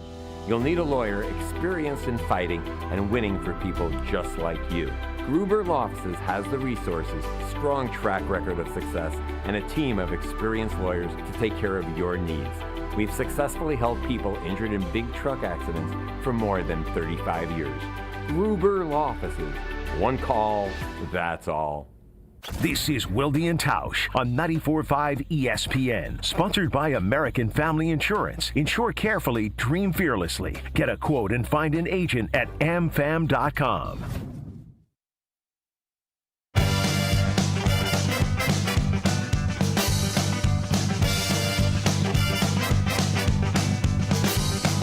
Whatever you do, make sure you do it right. Oh. Whatever you do, make sure We spent, well, not 3 hours with him yesterday. 2 hours and about 44 minutes. Then he had to go be Uber driver for his grandson. Didn't even get to say goodbye based on the timing, which is par for the course with this guy. You can hear Bryan with him twice a week, Mondays and Thursdays on the Homer Hour, the best 60 minutes of your day, allegedly. You can also hear him as the voice of Marquette men's basketball as the hoops season is upon us. And, of course, you can always catch him on God Talk, My Faith, with Homer and Pip on YouTube. It is the GOAT of Wisconsin Sports Talk Radio, Steve the Homer True. Homer, good morning. Long time no talk. How you doing? Doing fine. You have Bryan on Mondays when I think you have Rob Domofsky join you, and then you have him on Thursdays when I join you. You call him the professor. When did that start? I have no idea. When I realized that, and maybe I should always realize this about a good NFL player, is that he was really smart and a student of the game. It was when he decided, or when he told me he watches the games twice. I will never understand that. Given his knowledge of the game, I don't see any reason he can't see all that he needs to see the first time. And when he said he watches it the second time, I said, well, then he's clearly taking this to another level. So that earned him the doctor. When he stops watching it a second time, I will no longer call him doctor. Wow, well, you lose your doctor. As I've told Homer, I just want to make sure when we discuss certain players and certain things, and I just want to make sure that I'm accurate on what I'm talking about, right? Like if someone's struggling, or we think someone's underperforming, or we think something's happening, I just want to make sure that what we're talking about is true. Like I'm watching it and I'm seeing what, if we're going to talk about someone specific or a certain part of the offense or defense or something, that you watch it and you're seeing like what we're seeing is true, right? There's not other factors to it or something. You just want to be for sure what you're talking about, right? Like that to me, because being in the seats of the guys that we're speaking of, right? Like that was the thing that I always, you'd get asked questions weekly, which is fine. Like, right, we should be criticized if we perform badly. Like that's the way it goes, right? Like you play bad, you get asked why did you play bad. I get it. But sometimes there are factors that many may not know why something happened, or maybe it didn't look that way, or it looked a certain way and it wasn't your fault. And that's why I just like to watch it from the all-22 side to kind of see what happened. And that's the only reason why I watch it twice, because I like to break things down in a certain manner, and I like to look at it in a different angle. And we're better for it, thanks to you. So thank you for your service. Like Homer telling me that the run game doesn't matter on Monday. Like what? That's why I like to watch the tape. Did you really say that? The run game doesn't matter? I said relative to the game against Pittsburgh. Bryan was very it was very high on his list, and I said, here's what they did in the second half. Touchdown, touchdown, touchdown, touchdown, and field goal. I said, an offense does like that, I ain't worrying about the run game after that game. So I told you, as a part to the game. I told you I understand I told you I agree with you during that game that the run game, I get but it. You're still worried about the running game and Jacobs. Yes, in long term. And as we continue on here, I'm worried about if that's what we continue to see. Yes, that's right. what I mean. And the performance of that run game against Pittsburgh did draw your attention. Yes, it did. It's because like when our lead back gets 33 yards in a game, it certainly does draw my attention. Yes, it does. Okay. I mean, there's no doubt about it that when our lead back, who last year, Jason, or maybe even you, Homer, you guys I think averaged 4.6 a carry or roughly that. I don't know the exact number per carry. Last season, and by the way, you can't say after that game that the run game means nothing because they got significant production out of Emmanuel Wilson, who once again showed that he is an underrated player. Last year, Josh Jacobs, who finished with 1,329 yards, averaged 4.4 yards per carry. Emmanuel Wilson, who had 500 yards, by the way, averaged 4.9. As a team, they averaged 4.7 yards per carry on the season. Yeah. So, like, when I see the stat line of 33 yards from Jacobs, I get a little, I get a little antsy. That's all I'm saying. I just get a little nervous about it. That's all I was saying on Monday. I'm not saying that, the way they performed on Monday through the air is, listen, you win a game that way, I'm with you, Homer. You win it through the air, you win it through the air. I'm all for it. Listen, that's the way that game went. But there's going to be days where you can't win it through the air and you're going to have to be able to run it. And if you can't run it, and you can't throw it, well, it looks like Cleveland. And that's what I'm concerned about, if that makes sense. It makes sense, and I conceded defeat in the argument, which should also be mentioned. Well, there's no defeat. It's just I'm just trying to make a point. I was just trying to make a point. There's no defeat. I know. I'm just trying to make a point. But I guess I look at, you go into this week, do you look at this week kind of like the Cleveland week? Do you think that this is like a trappish type game? Do you look at this like the Cleveland game, or is this completely different? Well, it's at home. Like, I don't know. I've moved on. This is a very good team. They should make the NFC Championship game, and now it's just to watch to see if they do that. I don't over-focus on one game. If they lose to Carolina, that would be horrific because they're at home and Carolina's terrible. But even that wouldn't change my view of the team. They showed me what I needed to see in the second half against Pittsburgh, even though Pittsburgh's pass defense is horrible.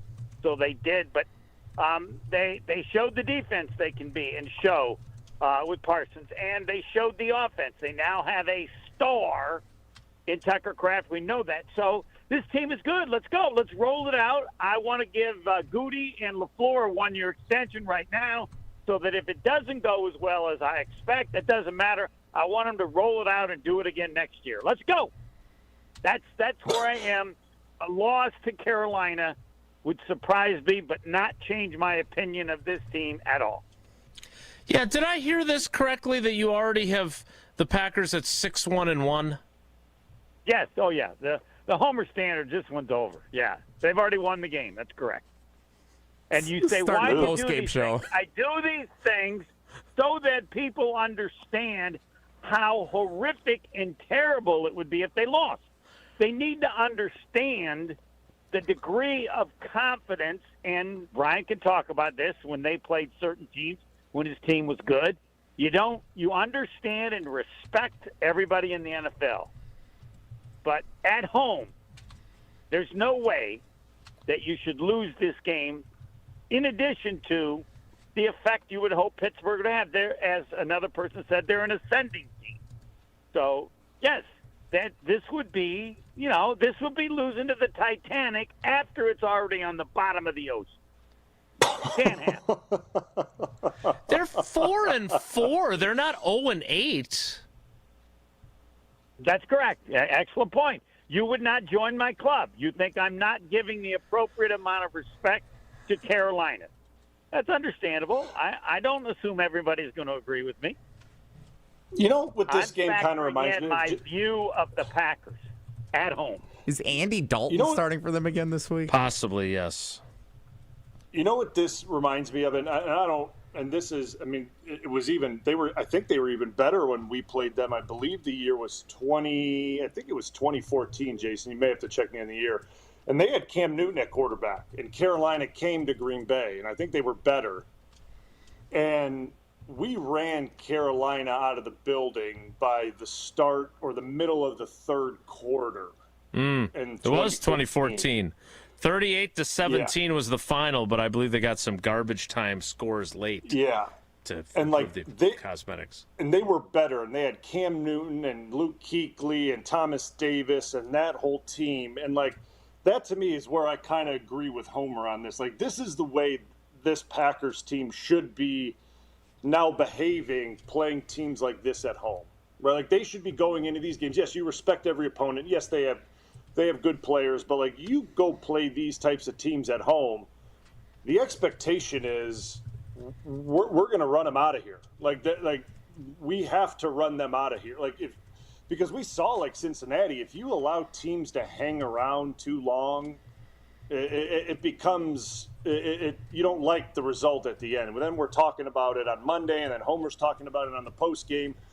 It wasn't this or that, right? So, like, you have to start treating and expecting this team, the Packers, that they're performing to a certain level. And Homer said it, the way the defense did it on Sunday night and the way the offense picked it up in the second half. Like, that's what we should expect. At least I think so, right? The way they performed. Mm-hmm.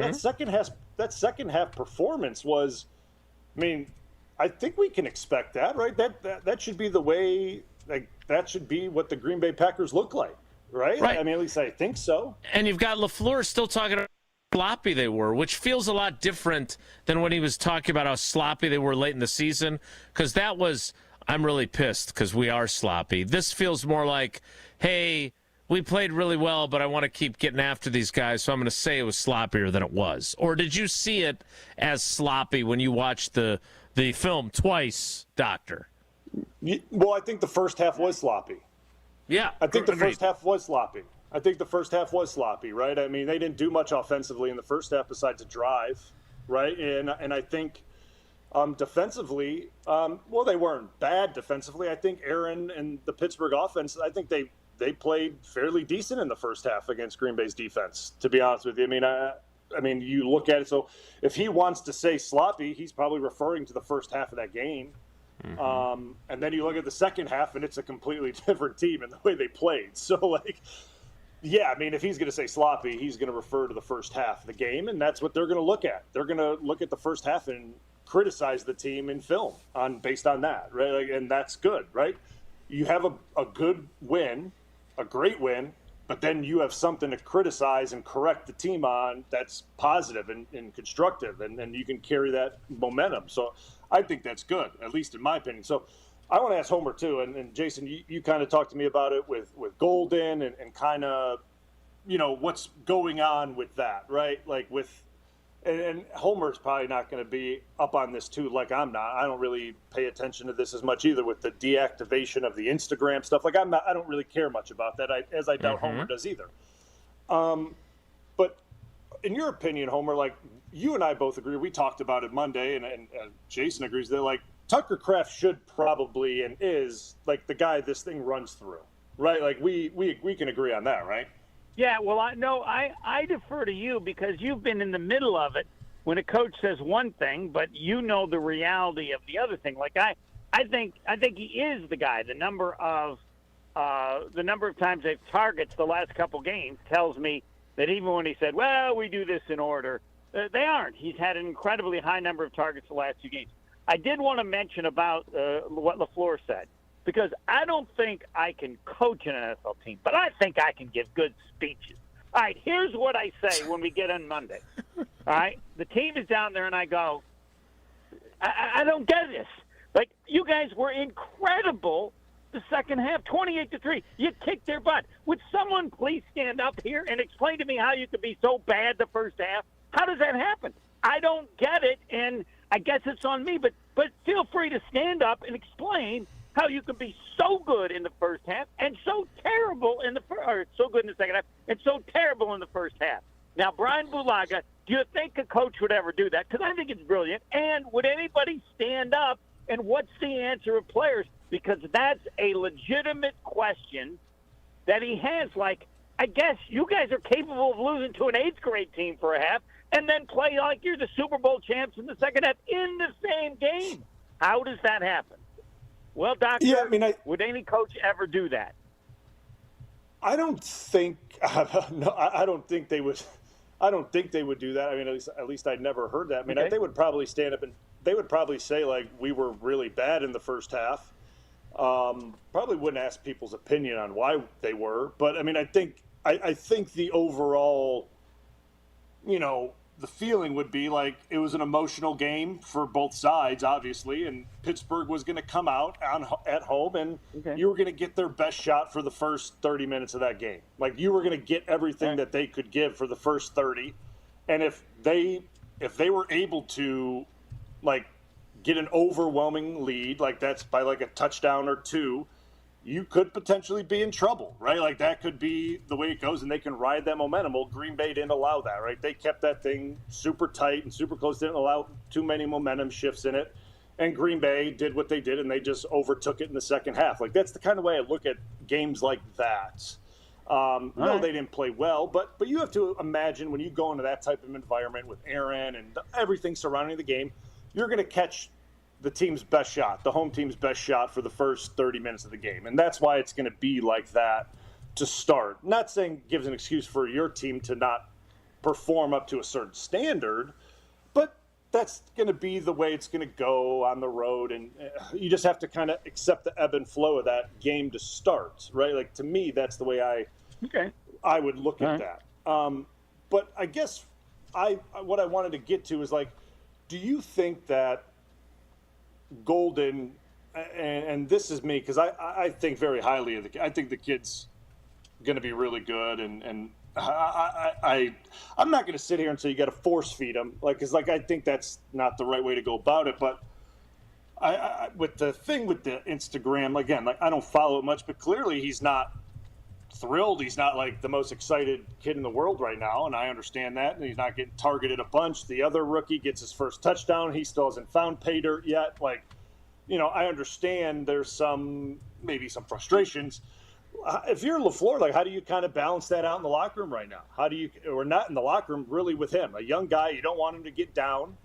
You want him to stay engaged, and you want him to be what everyone thinks he is, like a great player. I think he's a great player. I think he can be a star. But how do you make sure that you keep everyone, as Jason has said, mouths fed? Man, this is with Watson coming back. It's amazing you ask me. You played in the league. I'm going to ask you, because I don't have any difficulty. I'd ask you. Do you ask the position coach? I don't know that it's up to the head coach, but that's easy. I mean, whatever you call him, look, you're a star, you're a future star, you're a part of it, but you're a rookie. All right, you're just not going to get that many. You're not going to get that many targets. But I know there's going to be a game when you have 2 catches for 80 yards, 90 yards. I mean, I don't know what to say. I don't deal with the Instagram. That's up to you, whatever and how you do social media. But I'm just telling you the reality. And you're a rookie, and we got a lot of really good players here that are older, and you're not going to get that many targets. So you're going to determine if it's 2 catches for 100 yards or whatever based on how you run every play you're in there. And I got to go to McDonald's and use my app, so talk to you later, Rook. I don't know. Well, Brian, you've dealt with this. Wide receivers can be incredible. I don't know, even when they're young. Are they crazy? Are they even the craziest positions where They just have all these egos that are just out of control, and you have to treat wide receivers differently. But it would take me 30 seconds to explain to Golden just what I said, the reality, and I don't have to say grow up, but hey, welcome to the NFL. No, and I think this is different because, as Jason kind of said earlier in the show, in my experience there was always a clear-cut top dog number one, and there was no questions asked. It just was the way it was. There was never a doubt who the one was and who the two was. It just was always that way. I don't think there was ever a rookie number one, right? And all that. There was never a rookie number one. Right. No one would have come in and thought as a rookie they're going to be number one. No, but what I'm trying to say is, like, it would have been like a Jordy or a Greg or Devontae would have taken that rookie in, and if he was upset about something, they would have had a talk to him, like, hey, like, they would have spoken to him after a game like this where he might have thought he should have had this or that, and there would have been a conversation, or there's expectations, right? And there's certain things that those older guys, like I'm talking the veteran, true number one guys, they take these guys under their wings, and they're able to have conversations with them and make sure that they, understand how things go. Because, like, I understand that, like, Christian Watson's been in the league a while, Dobbs has been in the league a while, but they're not like 8 or 7 or 8 year guys, right? Like, they're still trying to figure things out for them. Christian Watson's first game back from an ACL, right? He's getting his, bearings back as well right now. Like, Dobbs is playing for a new contract, right? Like, these guys are all, fighting for financial, stability for themselves as well. So, like, this is kind of like what makes this whole situation a little fluid, right? I mean, it makes this whole thing a little, the dynamic of this wide receiver room and skill position, like, very fluid, right? And Tucker Kraft hasn't been paid yet either. So like, you look at the whole thing, it's like a true number one is, like, it's identified, right? Like, it is clear as day identified, and that's not the case here. Like, so, who is the guy? I look at it right now as Tucker Kraft. Like, that to me is who it is. Like, that's the guy it works through, and everyone else it's broken out of that, right? It works through him, and then it gets levied out through there. But to me, it's just, I think Golden, and now you get Watson back on the field, the threat that those two bring together with a guy like Tucker Kraft that is so good, that could be such a threat through the middle of the field. Then you have Dobbs, who's such a possession-based guy, and now Wicks, and then when Reed gets back, there's so many, they all have such nice skill sets and what they do differently, but they all can't be on the field at once. And that's where this becomes a tricky issue, right? Like, remember that ESPN cover? Yeah. Now, Brian, I want to tell you one thing. I have stayed on the show longer, and then Jason can attest to this, because I got to go. He's just going to leave. Yeah. And I don't want you to think that I'm shortchanging you. Jason, is it correct that I've stayed on longer today than you have, and we appreciate that. Go take care of your grandson's transportation. You finish your thought, though, because I know where you're going, and it's a really good one. So forget Homer. Finish your thought.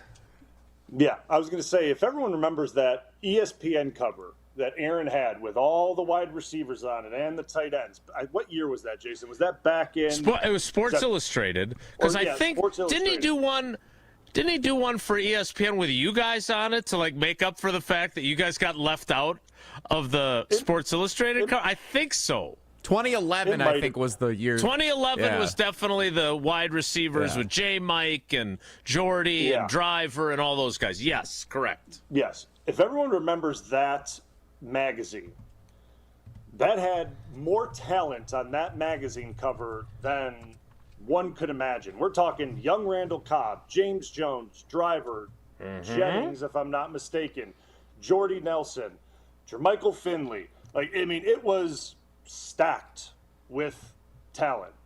But the thing is, you can't get everyone the ball. You just, I mean, they all couldn't be on the field at the same time. So, like, this isn't the first time this has happened in Green Bay where there's a ton of talent and there's not you have to find ways to make everyone feel like they're part of it. Now, what happened the year after, pieces start to go their own way, right? But that year was a very successful year offensively for the team. I mean, right. A lot of yards, a lot of production, and obviously how that all went is what it was. But it's not the first time it's happened. So when everyone's healthy again, it will be very interesting how Matt coordinates this and how he does it and how the personnel packages get done. Because at the end of the day, you still have a running back in the backfield too that is also a very important piece that does require carries. So it will, and that wasn't really a big thing for us in 2011, was running the football. Let's just right. be real. Running the ball was not a big thing. We'd maybe run the ball 10, 11 times a game, maybe, and throw the ball 30 plus. So let's just be real. There was a lot of throwing, not a lot of running. It's vice versa here. I wouldn't say it's 50-50, but it's probably 60-40 right now. So Matt's going to have to figure that out when all these guys are healthy and how to, like you say, keep all the mouths fed, and that's going to be difficult. And in fairness, we don't know if Matthew Golden specifically is unhappy or not. Okay, this is based on tweets and what social media account is. We don't know any of that. Okay, so I don't want it to sound like we're accusing Matthew Golden of being a malcontent. What I'm saying is that the challenge is because look, Matt LaFleur believes in this. Okay, I'm not stirring the pot. Matt LaFleur believes that, like the old Successories poster that says team, together everyone achieves more. He believes that. Like, he wants to keep all these guys happy. And you can say that that's a flaw in his coaching mentality if you want. Like, if you want to criticize him for that, go right ahead. But the bottom line is that this is important to him. And I think he cares about making sure everyone's involved. So I don't have any evidence that anyone specifically is disgruntled, but I do know that is a balancing act that he's going to have to deal with, especially now with Tucker Kraft's emergence. All right, we got more ahead. Thanks to Homer. We always enjoy his visits. Believe it or not, we still have a segment left in the 10 o'clock hour. We'll do that next. It's Wilde and Tausch. Wilde and Tausch is presented by Pella Windows and Doors of Wisconsin. Call Gina Della from Pella at 855-PELLA-WI or visit online at PellaWI.com/radio. My husband's an animal in bed. Well, you know. Not in the fun way. Think warthog. With a chainsaw. Snoring and sleep apnea affect over 90 million people, and 1 out of 4 couples sleep in separate rooms. Advent can help. We've been Milwaukee's one-stop solution for nasal congestion, snoring, and sleep apnea for over 20 years. Unlike many other practices, we focus exclusively on these conditions, so you get comprehensive care under one roof. Advent's unique approach can help you breathe and sleep better, and many avoid a CPAP. Plus, most insurance is accepted for our effective 20-minute in-office treatments. Hey, the only animal you want in your bed is your dog.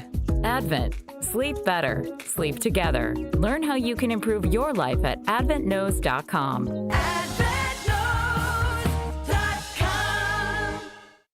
Let's get the latest from Lambeau. This is your Green and Gold Fix on 94.5 ESPN. Brought to you by Z-Bart of Greater Milwaukee. Why Z-Bart? Because you don't want rust holes in your expensive vehicle. Let Z-Bart keep the rust away with professional rust protection. Only at Z-Bart. Hard to debate that anybody's been a bigger weapon for the Packers offense this season than tight end Tucker Kraft. Kraft leads the team and is second amongst all tight ends in the league with 469 yards receiving, and leads the team and leads tight ends in the league with 6 receiving touchdowns. Quarterback Jordan Love joined Kay Adams on Up and Adams earlier this week and discussed what Kraft's been doing all year. Tuck doing what Tuck's been doing all season is to go get that yak. I mean, he's got 2 dudes chasing down the field. He's stiff-arming guys. He's breaking tackles. Love, Kraft, and the Packers offense look to keep things going Sunday at home against the Carolina Panthers. The Packers 12.5-point favorites. This has been your Green and Gold Fix on 94.5 ESPN. Brought to you by Z-Bart of Greater Milwaukee. Why Z-Bart? Because you have a manly truck that you do manly things with. And you don't want the truck bed getting all beat up. You want Rhino Liner by Z-Bart to keep your truck bed man-proof. So man up and ask for Rhino Liner by Z-Bart. Time out on the field. Let's bring in Gina Della from Pella. What's the winning game plan this month? Wayne, a whole house of new windows for as low as $297 a month with 0% interest for up to 60 months. Wow, that's a drive you can sustain for years. No penalties, no extra interest. And unlike opponents, Pella Windows and Doors of Wisconsin actually stops the drafts. Don't sit on the sidelines, folks. Make your move today at PellaWI.com. Zero restrictions apply. It's 10/31/2025. Hey everybody, this is Stephen Bauer, CEO of the Guest House of Milwaukee. You know, homelessness isn't just a number. It represents our neighbors and our community. At Guest House of Milwaukee, we've spent decades helping people find stability, housing, and hope. On Thursday, November 13th, we invite you to our gala, A Night of Hope and Dignity. It's a night to stand with those working to overcome homelessness and those who support them. Join us. Tickets are available at guesthouseofmilwaukee.org, and together we can change lives. Your state, your teams, your ESPN. The ESPN Wisconsin app. Customizable just for you. Find the ESPN Wisconsin app in the Apple or Android app stores today. You're listening to Wilde and Tausch on 94.5 ESPN. Presented by Pella Windows and Doors of Wisconsin and sponsored by American Family Insurance.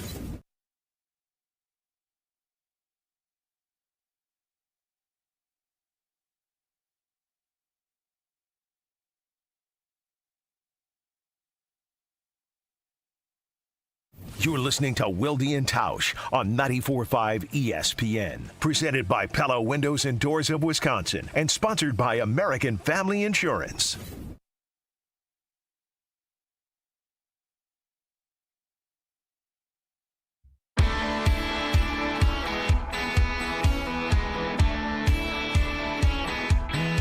He's got a Chevrolet that don't always. All right, we need to get back on the clock. We got a lot to get to, including trivia, Whoa Nelly, etc.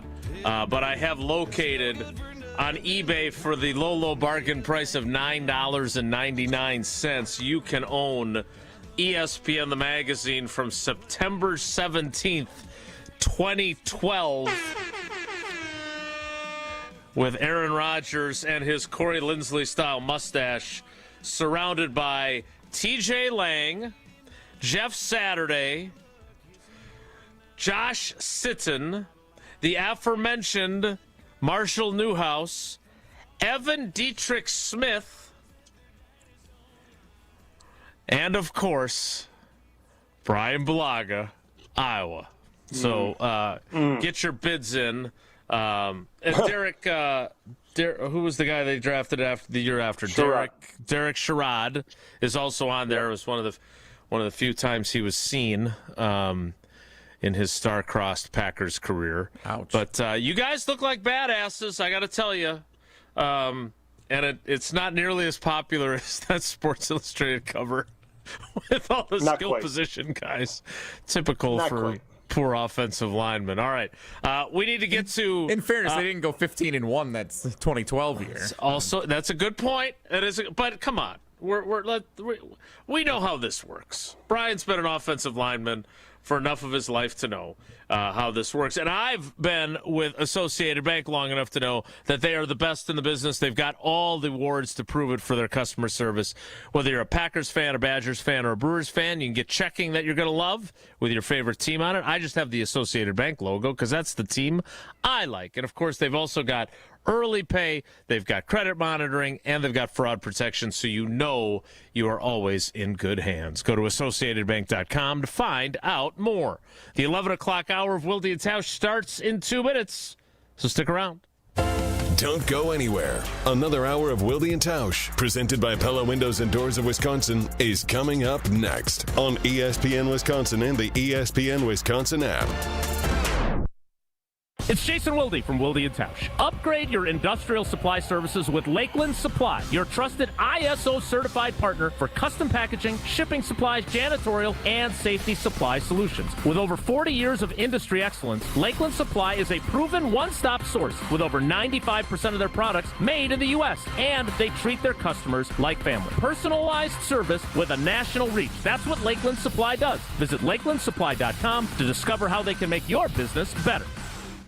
It's Macy's Friends and Family, the best time to kickstart your holiday shopping with big savings on our best brands like DKNY, Hugo Boss, Karl Lagerfeld Paris, and more at 30% off. Plus, take 15% off Valentino, Gucci, and more top beauty brands. Or Star Rewards members can earn $20 in Star Money for every $100 spent on eligible brands. Going on now, only at Macy's Friends and Family. Savings off regular and already reduced prices. Exclusions apply.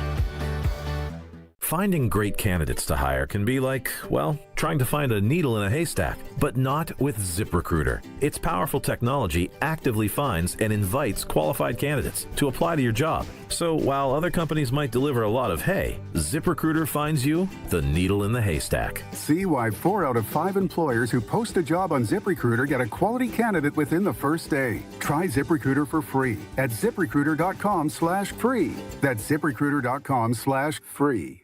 Hey, this is the Fat Jack, and the season is well underway. Did you have a great weekend last week? We went 5-1 again on Saturday against the spread. And this week, the Breeders' Cup plays are free if you're playing football or hoops. Go to FatJackSports.com. Get added value this week. Make money betting the games for as little as $99. This weekend, only $99, including the free Breeders' Cup. FatJackSports.com. The longer packages are much less than $99. Sign up today and win this weekend at FatJackSports.com. Hey, this is Gabe Neitzel. You're listening to 94.5 ESPN, WKTI and WKTI HD, Milwaukee. A locally owned Good Karma brand station.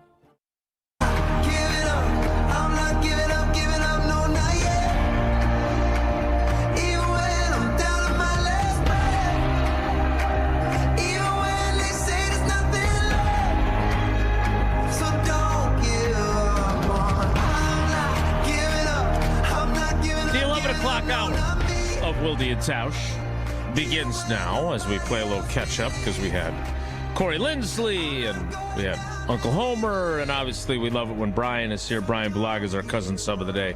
So let me just ask this question, because Bryan, you are a huge Premier League guy. You love your soccer, your football. Jesse, and the World Series was on last night. The girls had a bunch of activities going on. We had a concert that we had to go to that I thoroughly enjoyed. I should not have said had to. Went to. Had the opportunity to go to. Yes. Some beautiful singing voices being heard, including my own afterward, because one of the songs was really catchy. Do we really need NBA basketball on NBC on Tuesday nights? Yeah, we do. Prime time, baby. Cue up the music. Like, we don't have enough. Yeah. We don't have like enough Law and Orders or other like regular television shows. Tuesday night NBA basketball. It's fantastic on NBC.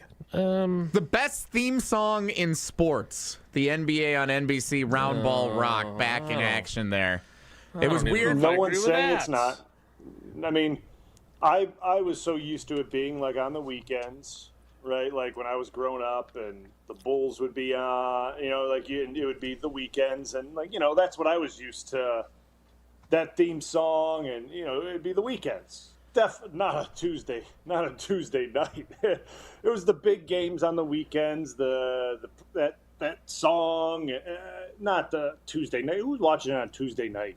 I was dialed in last night. I watched the second. I switched over to Peacock to watch the second game. Yeah, it was the Bucks. And Giannis had a great game against the Knicks. That's a big win for the team early in the season. Are you watching Golden State and Denver on Tuesday night? No, Jason. I watched Golden State and the Clippers on Peacock last night. Sure did. Oh my gosh. Do you go to bed? Like, do you sleep? I get about 6 hours a night normally, and then I pick one weekend day and I sleep in a bit. Yeah. Is it the healthiest lifestyle? No, but it's the lifestyle for me. Yeah. I had my prize picks queued up last night. Nice little night. Pajemski for Golden State helped me out. Over 10.5 points. Easy money. Watching that game on Peacock, getting our show sheet ready. It was fantastic. Wisconsin guy, isn't he from our state? Yeah. Uh-huh. Wow. What time does that game start? Right. It tipped at 10 after 10. Oh, my gosh. What are you doing? Which for you, Bulaga, would be 11:10 p.m. Eastern time. That game tipped last night. You're out of your mind. You're out of your mind. You're out of your mind. I did not stay up to see the end of it, similar to the World Series game the other night. I did not stay up to see the end of it, but I did. Pajemski got to over 10.5 points in the third quarter. I was like, all right, that's good for me. I sent our little show sheet out and went to bed. That was good. Yeah. Well, it feels like there's no better time than right now to tell you about Behind the Bucks. If you love the NBA, you can listen to Behind the Bucks. That podcast is found on the Bucks Plus Audio Network, presented by Gallagher, your trusted insurance broker and HR and benefits consultant. Behind the Bucks brings you exclusive access and untold stories about the greatest stars and moments in Bucks history. Find Behind the Bucks on bucks.com/plus, the Bucks app, the new ESPN Wisconsin app, and wherever you get your podcasts, including Spotify, where we're still not back on. Behind the Bucks, presented by Gallagher. All right, time for trivia, Jesse. I just finished my Oregon trivia to send along to you for tomorrow. What's the category today, and what caller would you like? So here's what we're going to do, fellas. You know, it is Wednesday, and it's always Wisconsin Geography Wednesday. Except for this one time. Except for today. Calling an audible. With Corey Linsley stealing the show and to rave reviews from the YouTube dwellers as our special guest of the day here with old Bryan Bulaga. Our trivia category today, which former Bryan Bulaga teammate am I? Ooh! And Bryan does not have the questions in his inbox, so he gets to play along with our contestant today. All right, excellent. Bryan wore number 75 for the Packers and wore 79 at Iowa? Yep. So we'll do 79, but not caller 79. 7 plus 9 is 16. Caller 16, 84770-3776, 844-770-3776. Caller 16 plays which former Bryan Bulaga teammate, which does not deliver the same quality acronym as former Aaron Rodgers teammate, which of course was fart. Caller 16 plays trivia next. We gotta get the Chippewa Falls. It's Wilde and Tausch. Wilde and Tausch continues next on 94.5 ESPN, presented by Pella Windows and Doors of Wisconsin, and sponsored by American Family Insurance. Whether it's live or in podcast form, you've heard us on air with all of our shenanigans. Gabe, I'm throwing some. Why are you throwing? I don't want. Now see your favorite 94.5 ESPN shows streaming on video. By me, by the way. I hit that microphone like 4 out of 6 times on that. Subscribe to ESPN Milwaukee on YouTube and get notified when we hit the air live. Plus, you can watch back any second that you miss and see original digital content too. Watch, listen, interact. ESPN Milwaukee on YouTube. Ready to watch watch the Packers like a VIP? Cousins Subs put you in the center of it all, on the 50-yard line in plush recliner seats, complete with personal TVs and your favorites delivered from Cousins Subs. 2 pairs of fans are selected before each regular season home game to enjoy this one-of-a-kind experience. Enter daily to win the best seats in the house, only from Cousins Subs. Cousins Subs. We believe in better. See rules and eligibility for details. Time out on the field. Let's bring in Gina Della from Pella. What's the winning game plan this month? Wayne, a whole house of new windows for as low as $297 a month with 0% interest for up to 60 months. Wow, that's a drive you can sustain for years. No penalties, no extra interest. And unlike opponents, Pella Windows and Doors of Wisconsin actually stops the drafts. Don't sit on the sidelines, folks. Make your move today at PellaWI.com. Zero restrictions apply. It's 10/31/2025. Life's better with Drive My Way from American Family Insurance because we know it's more than just a car. It's your escape pod, your adventure mobile, your memory maker. And we help protect the dreams that drive you. Personalize what you pay for auto insurance and you could save between 5 and 20%. American Family Insurance. Get a quote and find an agent at amfam.com. Products not available in every state. Unsafe driving behaviors may increase your rate. Visit amfam.com to learn more. American Family Mutual Insurance Company SI and its operating company, 6000 American Parkway, Madison, Wisconsin. Now, we all experience daily struggles, and with so many concerns to be conscious of, breathing should not be one of them. Mark Tauscher here for Advent, and if you're like me and have had snoring issues, sinus problems, or difficulty breathing, then you'll want to meet the team at Advent. The team of Advent specialists have a few simple steps to help evaluate your individual limitations and get you back to breathing well. Since Advent addressed my snoring and nasal breathing issues, I feel great. I've never slept better, and my wife Sarah is incredibly appreciative. The team of Advent specialists listened to my struggles, found the best solution for me, and customized it to my needs. Take my word for it and go to adventknows.com to learn more about simple solutions to snoring, sleep apnea, and nasal breathing problems. And schedule your appointment today because Advent knows when you breathe well, you live better.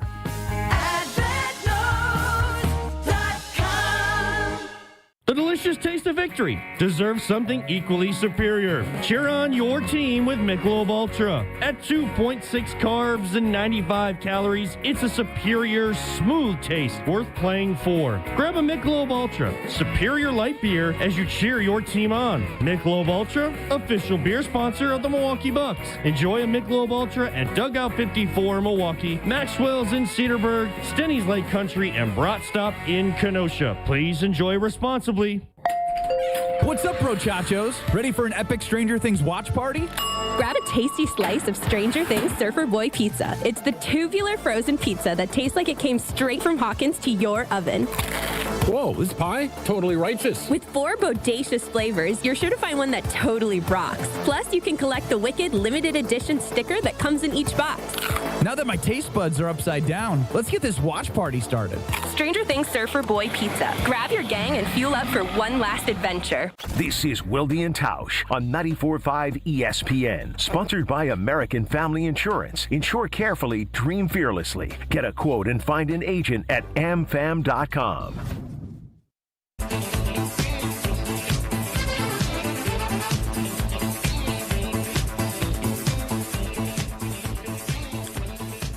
Rolling on with Bryan Bulaga as our cousin sub of the day. Cousin subs. We believe in better. Time now for Wilde and Tausch Trivia. Wilde and Tausch Trivia is presented by Cousin Subs. Cousin Subs $10 meal deal gives you a 7.5-inch sub, bag of chips or regular fries, fountain drink, and a cookie. All for just $10. This deal is only available online or through the Cousin. Sounds way better than Jesse when he does that. Let's welcome in our contestant. I thought I sounded pretty good. He does say cookie really fun, though. He does. And He also, cookie. it sounded like he stopped short, by the way. Let's get to our contestant. He is a first-time contestant. It is Dave in Deerfield. That's fun. Dave, good morning. How are you? I'm doing awesome. How are you doing? We are awesome, and I hope you do awesome in trivia. This is always fun when we try something a little bit different. Again, the category is which former Bryan Bulaga teammate am I? Brian has not seen the questions. He's not eligible for the Cousin Subs gift card. I don't think they have any locations near his home anyway.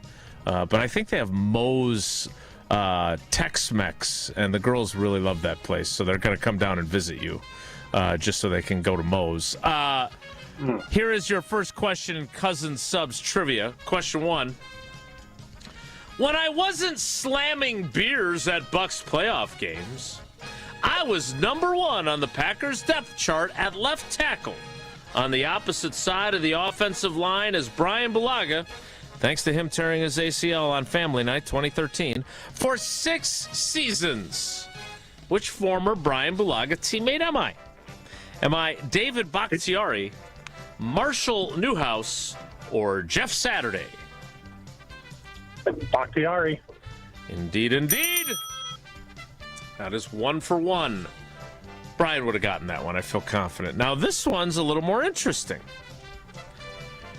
After playing college football at Connecticut and Eastern Kentucky, I followed up my 2 seasons as a quarterback in Green Bay, appearing in games with 5 other NFL teams, including the Detroit Lions. Which former Bryan Bulaga teammate am I? Am I Brett Huntley, Tim Boyle, or Deshaun Kaiser? Tim Boyle. Brian?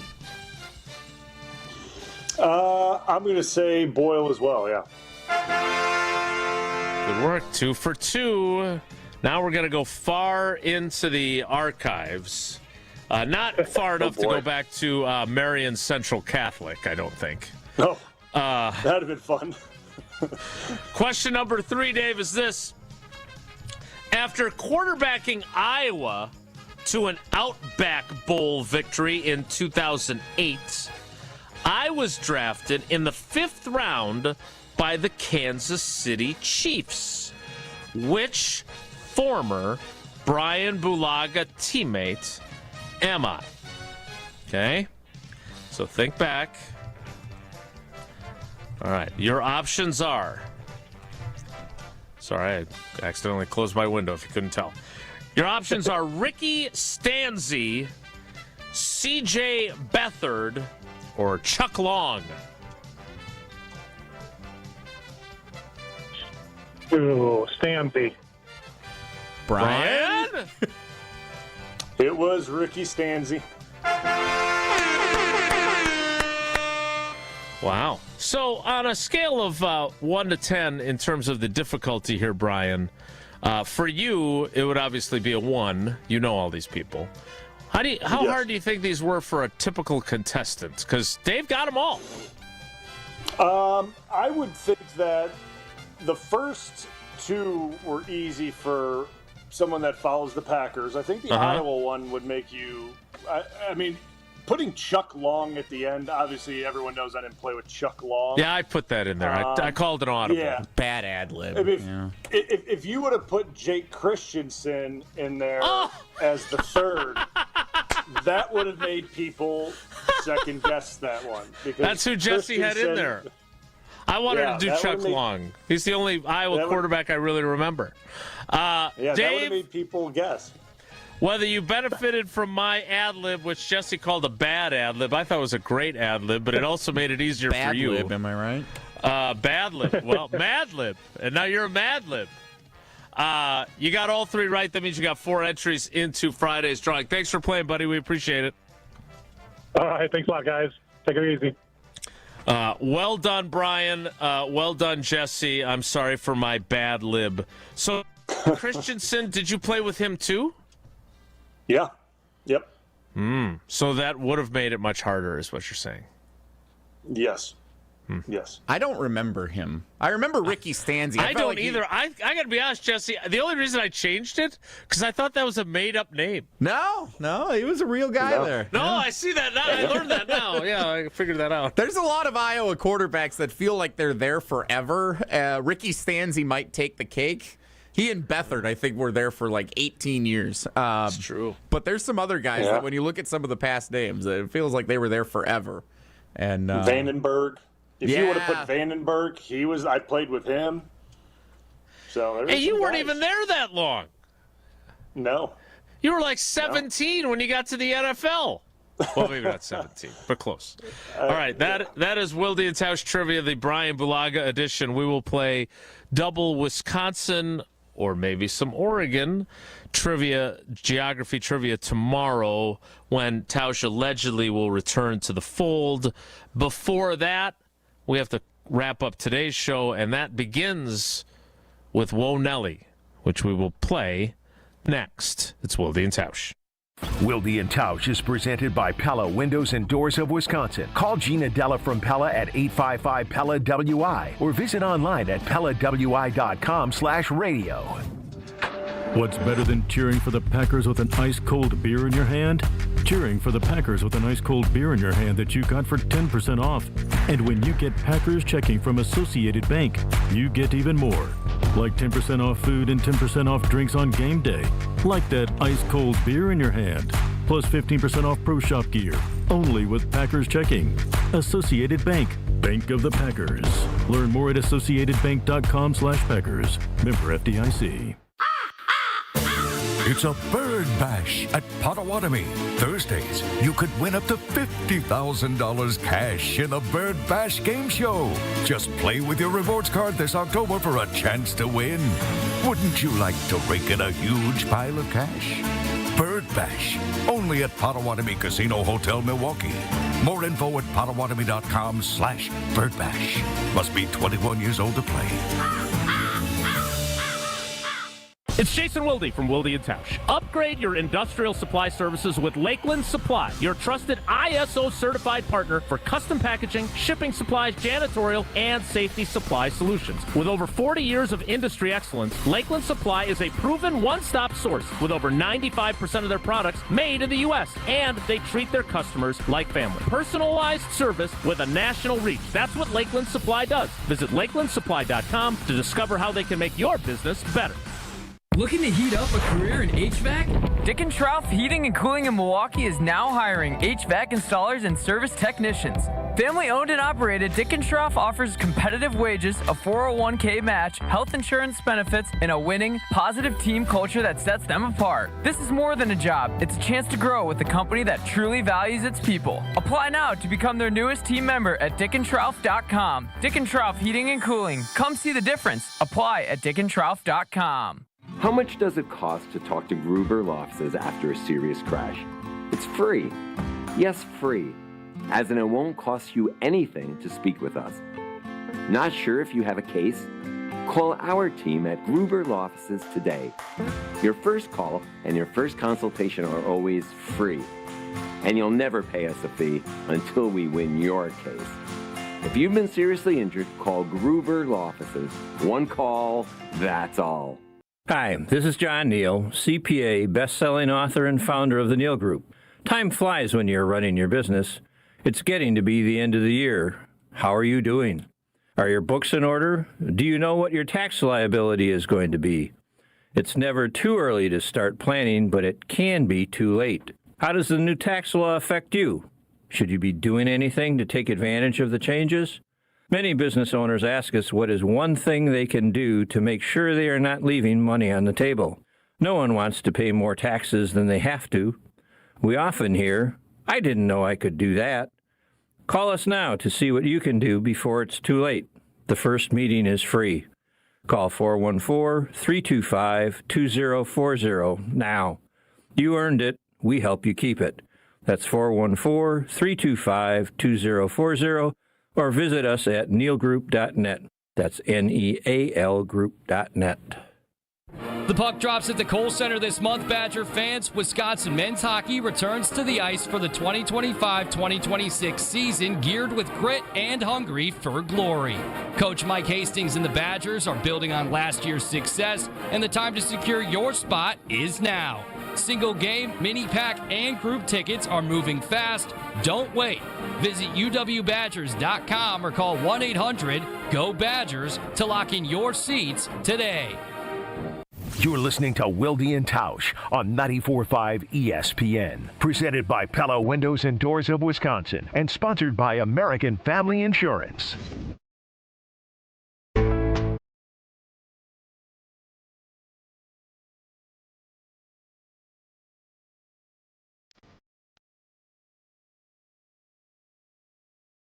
Without further ado, time for Won't Know. If the topic is good, the guys discuss. Just the other morning I had breakfast at Tracy Rocker's house. His mama bought out 15 flapjacks. He said, Mama, take back 5 of them flapjacks. I gotta stay hungry for the Crimson Tide. But if it's not, the show must go on. It's time for Whoa, Nelly! On Wilde and Tausch. I want to do a little brainstorming session here. I love those. Last night, ESPN and ESPN Plus featured the NHL Frozen Frenzy. Every NHL team was in action, and each game started incrementally 15 minutes at a time. So theoretically, you could watch puck drop, and then, if everything played out the way you would expect, the conclusion of each game consecutively. So you had like the first game started at 5 p.m., then another one at 5:15, then another one at 5:30, and it continued all until like 10 p.m., you know, when Brian was fast asleep and I was still wide awake watching Golden State and the Clippers. Sorry, I missed that. Yeah. Could this work anywhere in the world of football? Because obviously the TV contracts are what they are. If like Big Ten Network for the first Saturday of the college football season, every hour or every 30 minutes, a new college football game kicks off. And it's like a whip around version of watching every team, almost like Red Zone. NFL, if there's a way that this would ever be done, with international games, if we go to the 18-game regular season. Is there any world where this could work and be successful in football? I don't know. Because I mean, they already have like Red Zone, so like people get to see everything that they want to see. Technically, if they want to get like the scoring. Like, you know what I mean? The scoring drives. Like, people seeing the conclusion of the games isn't really what they want to see, just like the scoring drives, I guess. And if there is a conclusion of the game, they cut to it anyway. Like, it's kind of on Red Zone.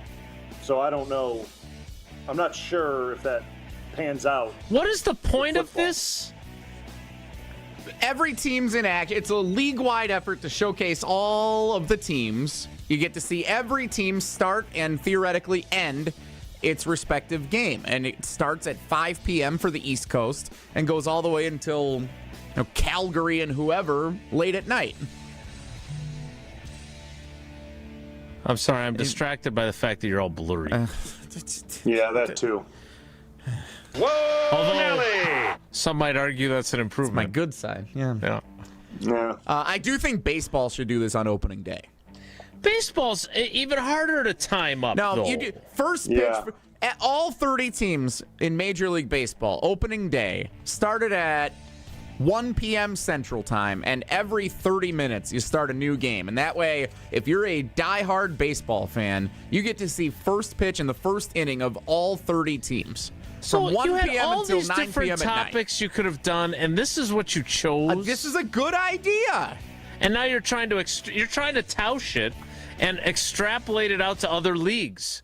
You're trying to fix something that ain't broke. That's a Tauschism. College basketball kind of did this with I think the Big East for their opening night did like incremental 15-minute tip times, and that worked pretty successfully for whatever network Do was I have broadcasting access that. to all these games? Yeah, you would get a TV partner that would say, "Here's what this is what we're gonna do on this Right, night." but who has enough channels? I have to do it on it has to be streaming. Every game is streaming on, just say Big Ten college football, since that's our thing. I don't know there. if there's a lot of things I don't want to watch on that one. Iowa and Illinois State kicks off at noon.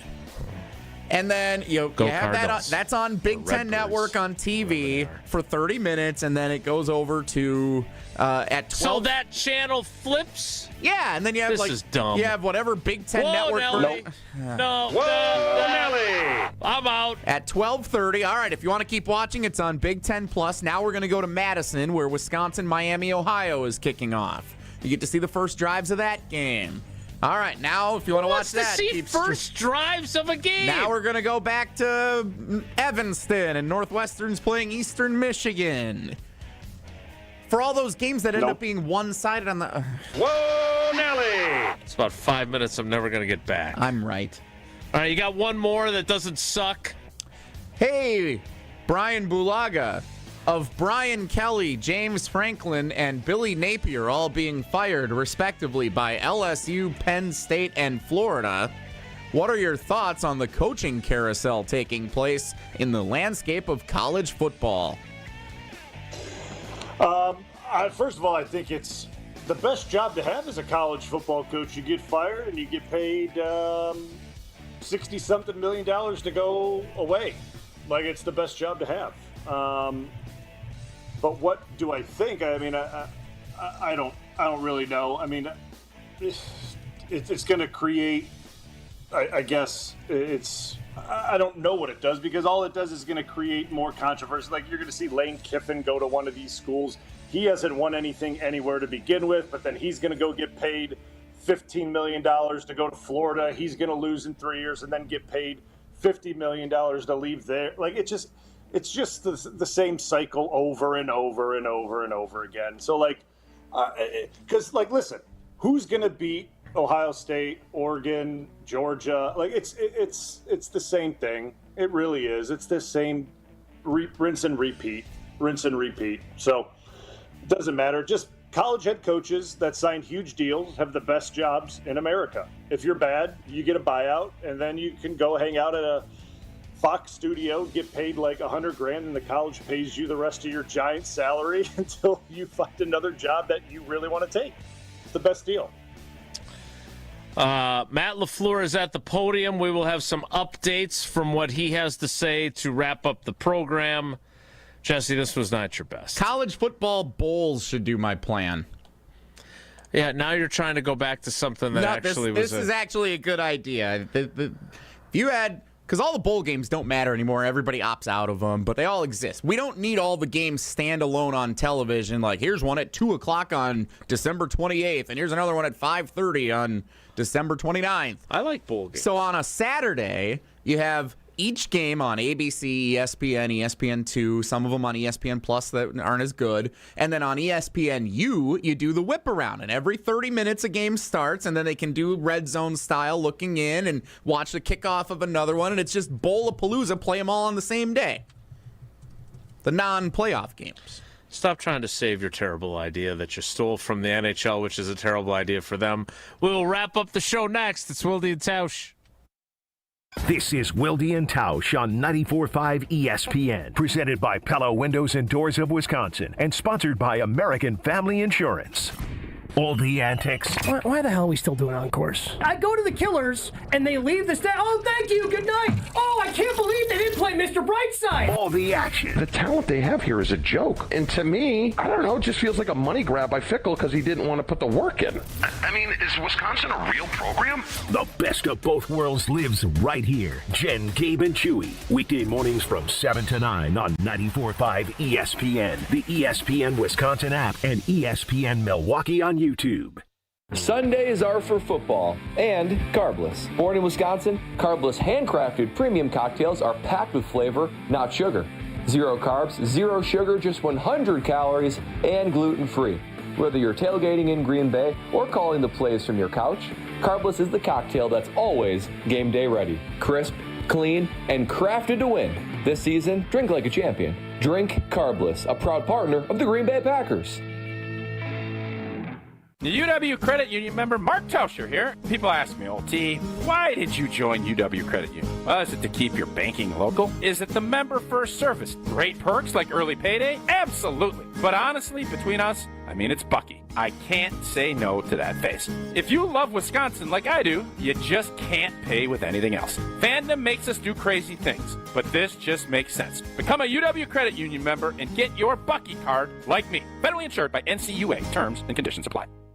Now's the time to plan your total experience getaway to the Island Resort and Casino. With over 450 hotel rooms and a luxurious spa, relax in style before diving into non-stop casino action. Watch your favorite teams on the big screens and enjoy great food and drinks at T. McSee Sports Bar, or savor top-tier dining at Horizon Steakhouse. Then amp up your night with live music and comedy. Head to where the big game, big wins, and big fun come together. The Island Resort and Casino.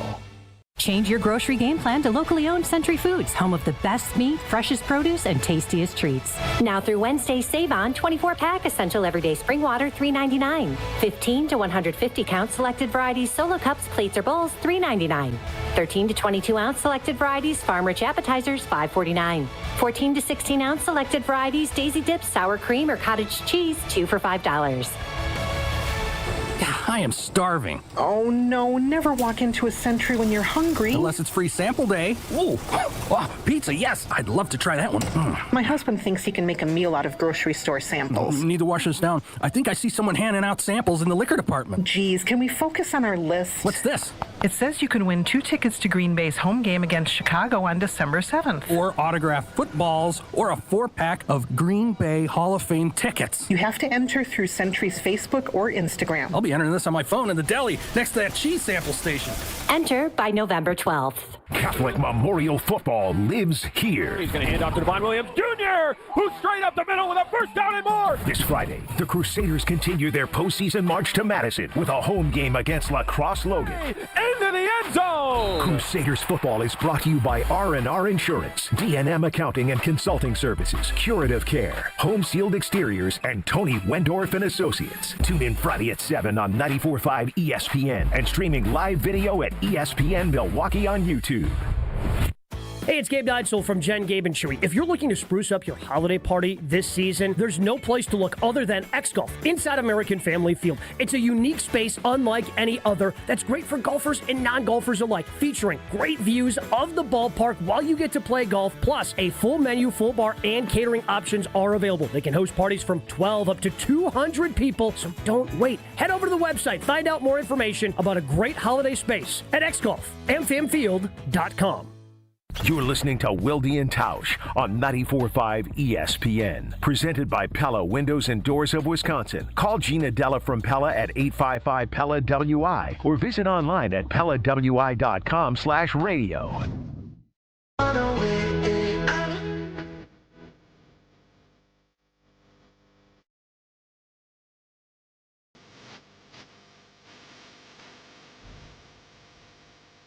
All right, a few things from Matt LaFleur speaking at the podium. First, he is not our favorite Packer who played at Iowa.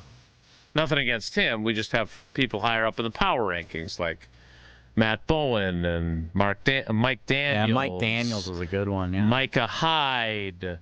Yeah, he was good. I'm blanking on any other Iowa guys. But those guys were really good. Yeah. Still hung up on him. He's good. But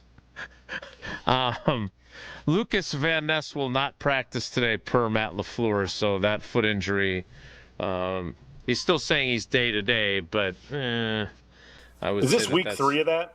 Yes. Yeah. Okay. Yeah. So he'll likely miss his 3rd straight game. Also, Matt LaFleur was asked if Marshawn Lloyd would be back anytime soon, and LaFleur's response was, "I wouldn't count on that anytime soon." That's a hamstring, right? It happened in camp, like at the end of camp. I was going to ask you about him October tomorrow. 29th. We got fans who keep texting us saying, when are you guys going to talk about Marshawn Lloyd and what he's going to do this Apparently year? not ever. Based on that response there, Blurry Jesse. And then, finally, before we run out of time, Matt LaFleur says Brandon McManus will kick today. So that would indicate he's going to be back on his regular schedule of Wednesday, Friday game day, instead of last week when he kicked on Thursday when they were kind of testing whether he could be back. Brian, that would indicate that they're planning on him kicking again after his 2 misses and his 2 chip shot makes after, and not Lucas Havrisik. So you feel good about that? I mean, he's the proven commodity, even though he did miss those 2 kicks last Sunday. Yeah, I mean, I still feel good about McManus. I do. I mean, listen, I feel good about him as the kind of stalwart kicker. I mean, he's proven it. He's done it. I don't know how long you keep Havrisik on the roster because I certainly don't think you want McManus looking over his shoulder. That's not something I think you want in a kicker's mind at all. But in the same breath, you want to make sure that the quad is okay. Like, are those kicks coming up short because he's not confident in the quad or something like that? So that's my only thought, is how long do you keep 2 kickers on the roster? Right. Like, that's it's the only question. Right, and maybe it's only long enough to get past the trade deadline and see if you can get something for him from a team that's desperate for kicking help. We'll have to wait and see about that. Stella has decided the show is over, clearly. It's time to go outside. So, where's that cat? Have the cat wrangler. There are some cats down here as well. She may be barking at them. I can't confirm or deny. I can confirm that the show is over. Brian, you're the best, man. We appreciate it. Be on Ready 5 like in Top Gun in case Tausch has some travel problems and we need you tomorrow. I did ask Tausch, are you for sure back Friday? He said, travel pending. I hope so. So I don't know what your Friday plans look like, but we might need you. Okay, well, keep me in the loop. You're the best. That's it for us today. Have a great day. Take care. Be good. Miss any of today's episode of Wilde and Tausch, presented by Pella Windows and Doors of Wisconsin? Commercial-free full show podcasts are available free on the ESPN Wisconsin app. Hi, it's Jason Wilde from Wilde and Tausch, inviting you to join me July 5th on a journey through the lovely landscapes of England, Scotland, and Wales.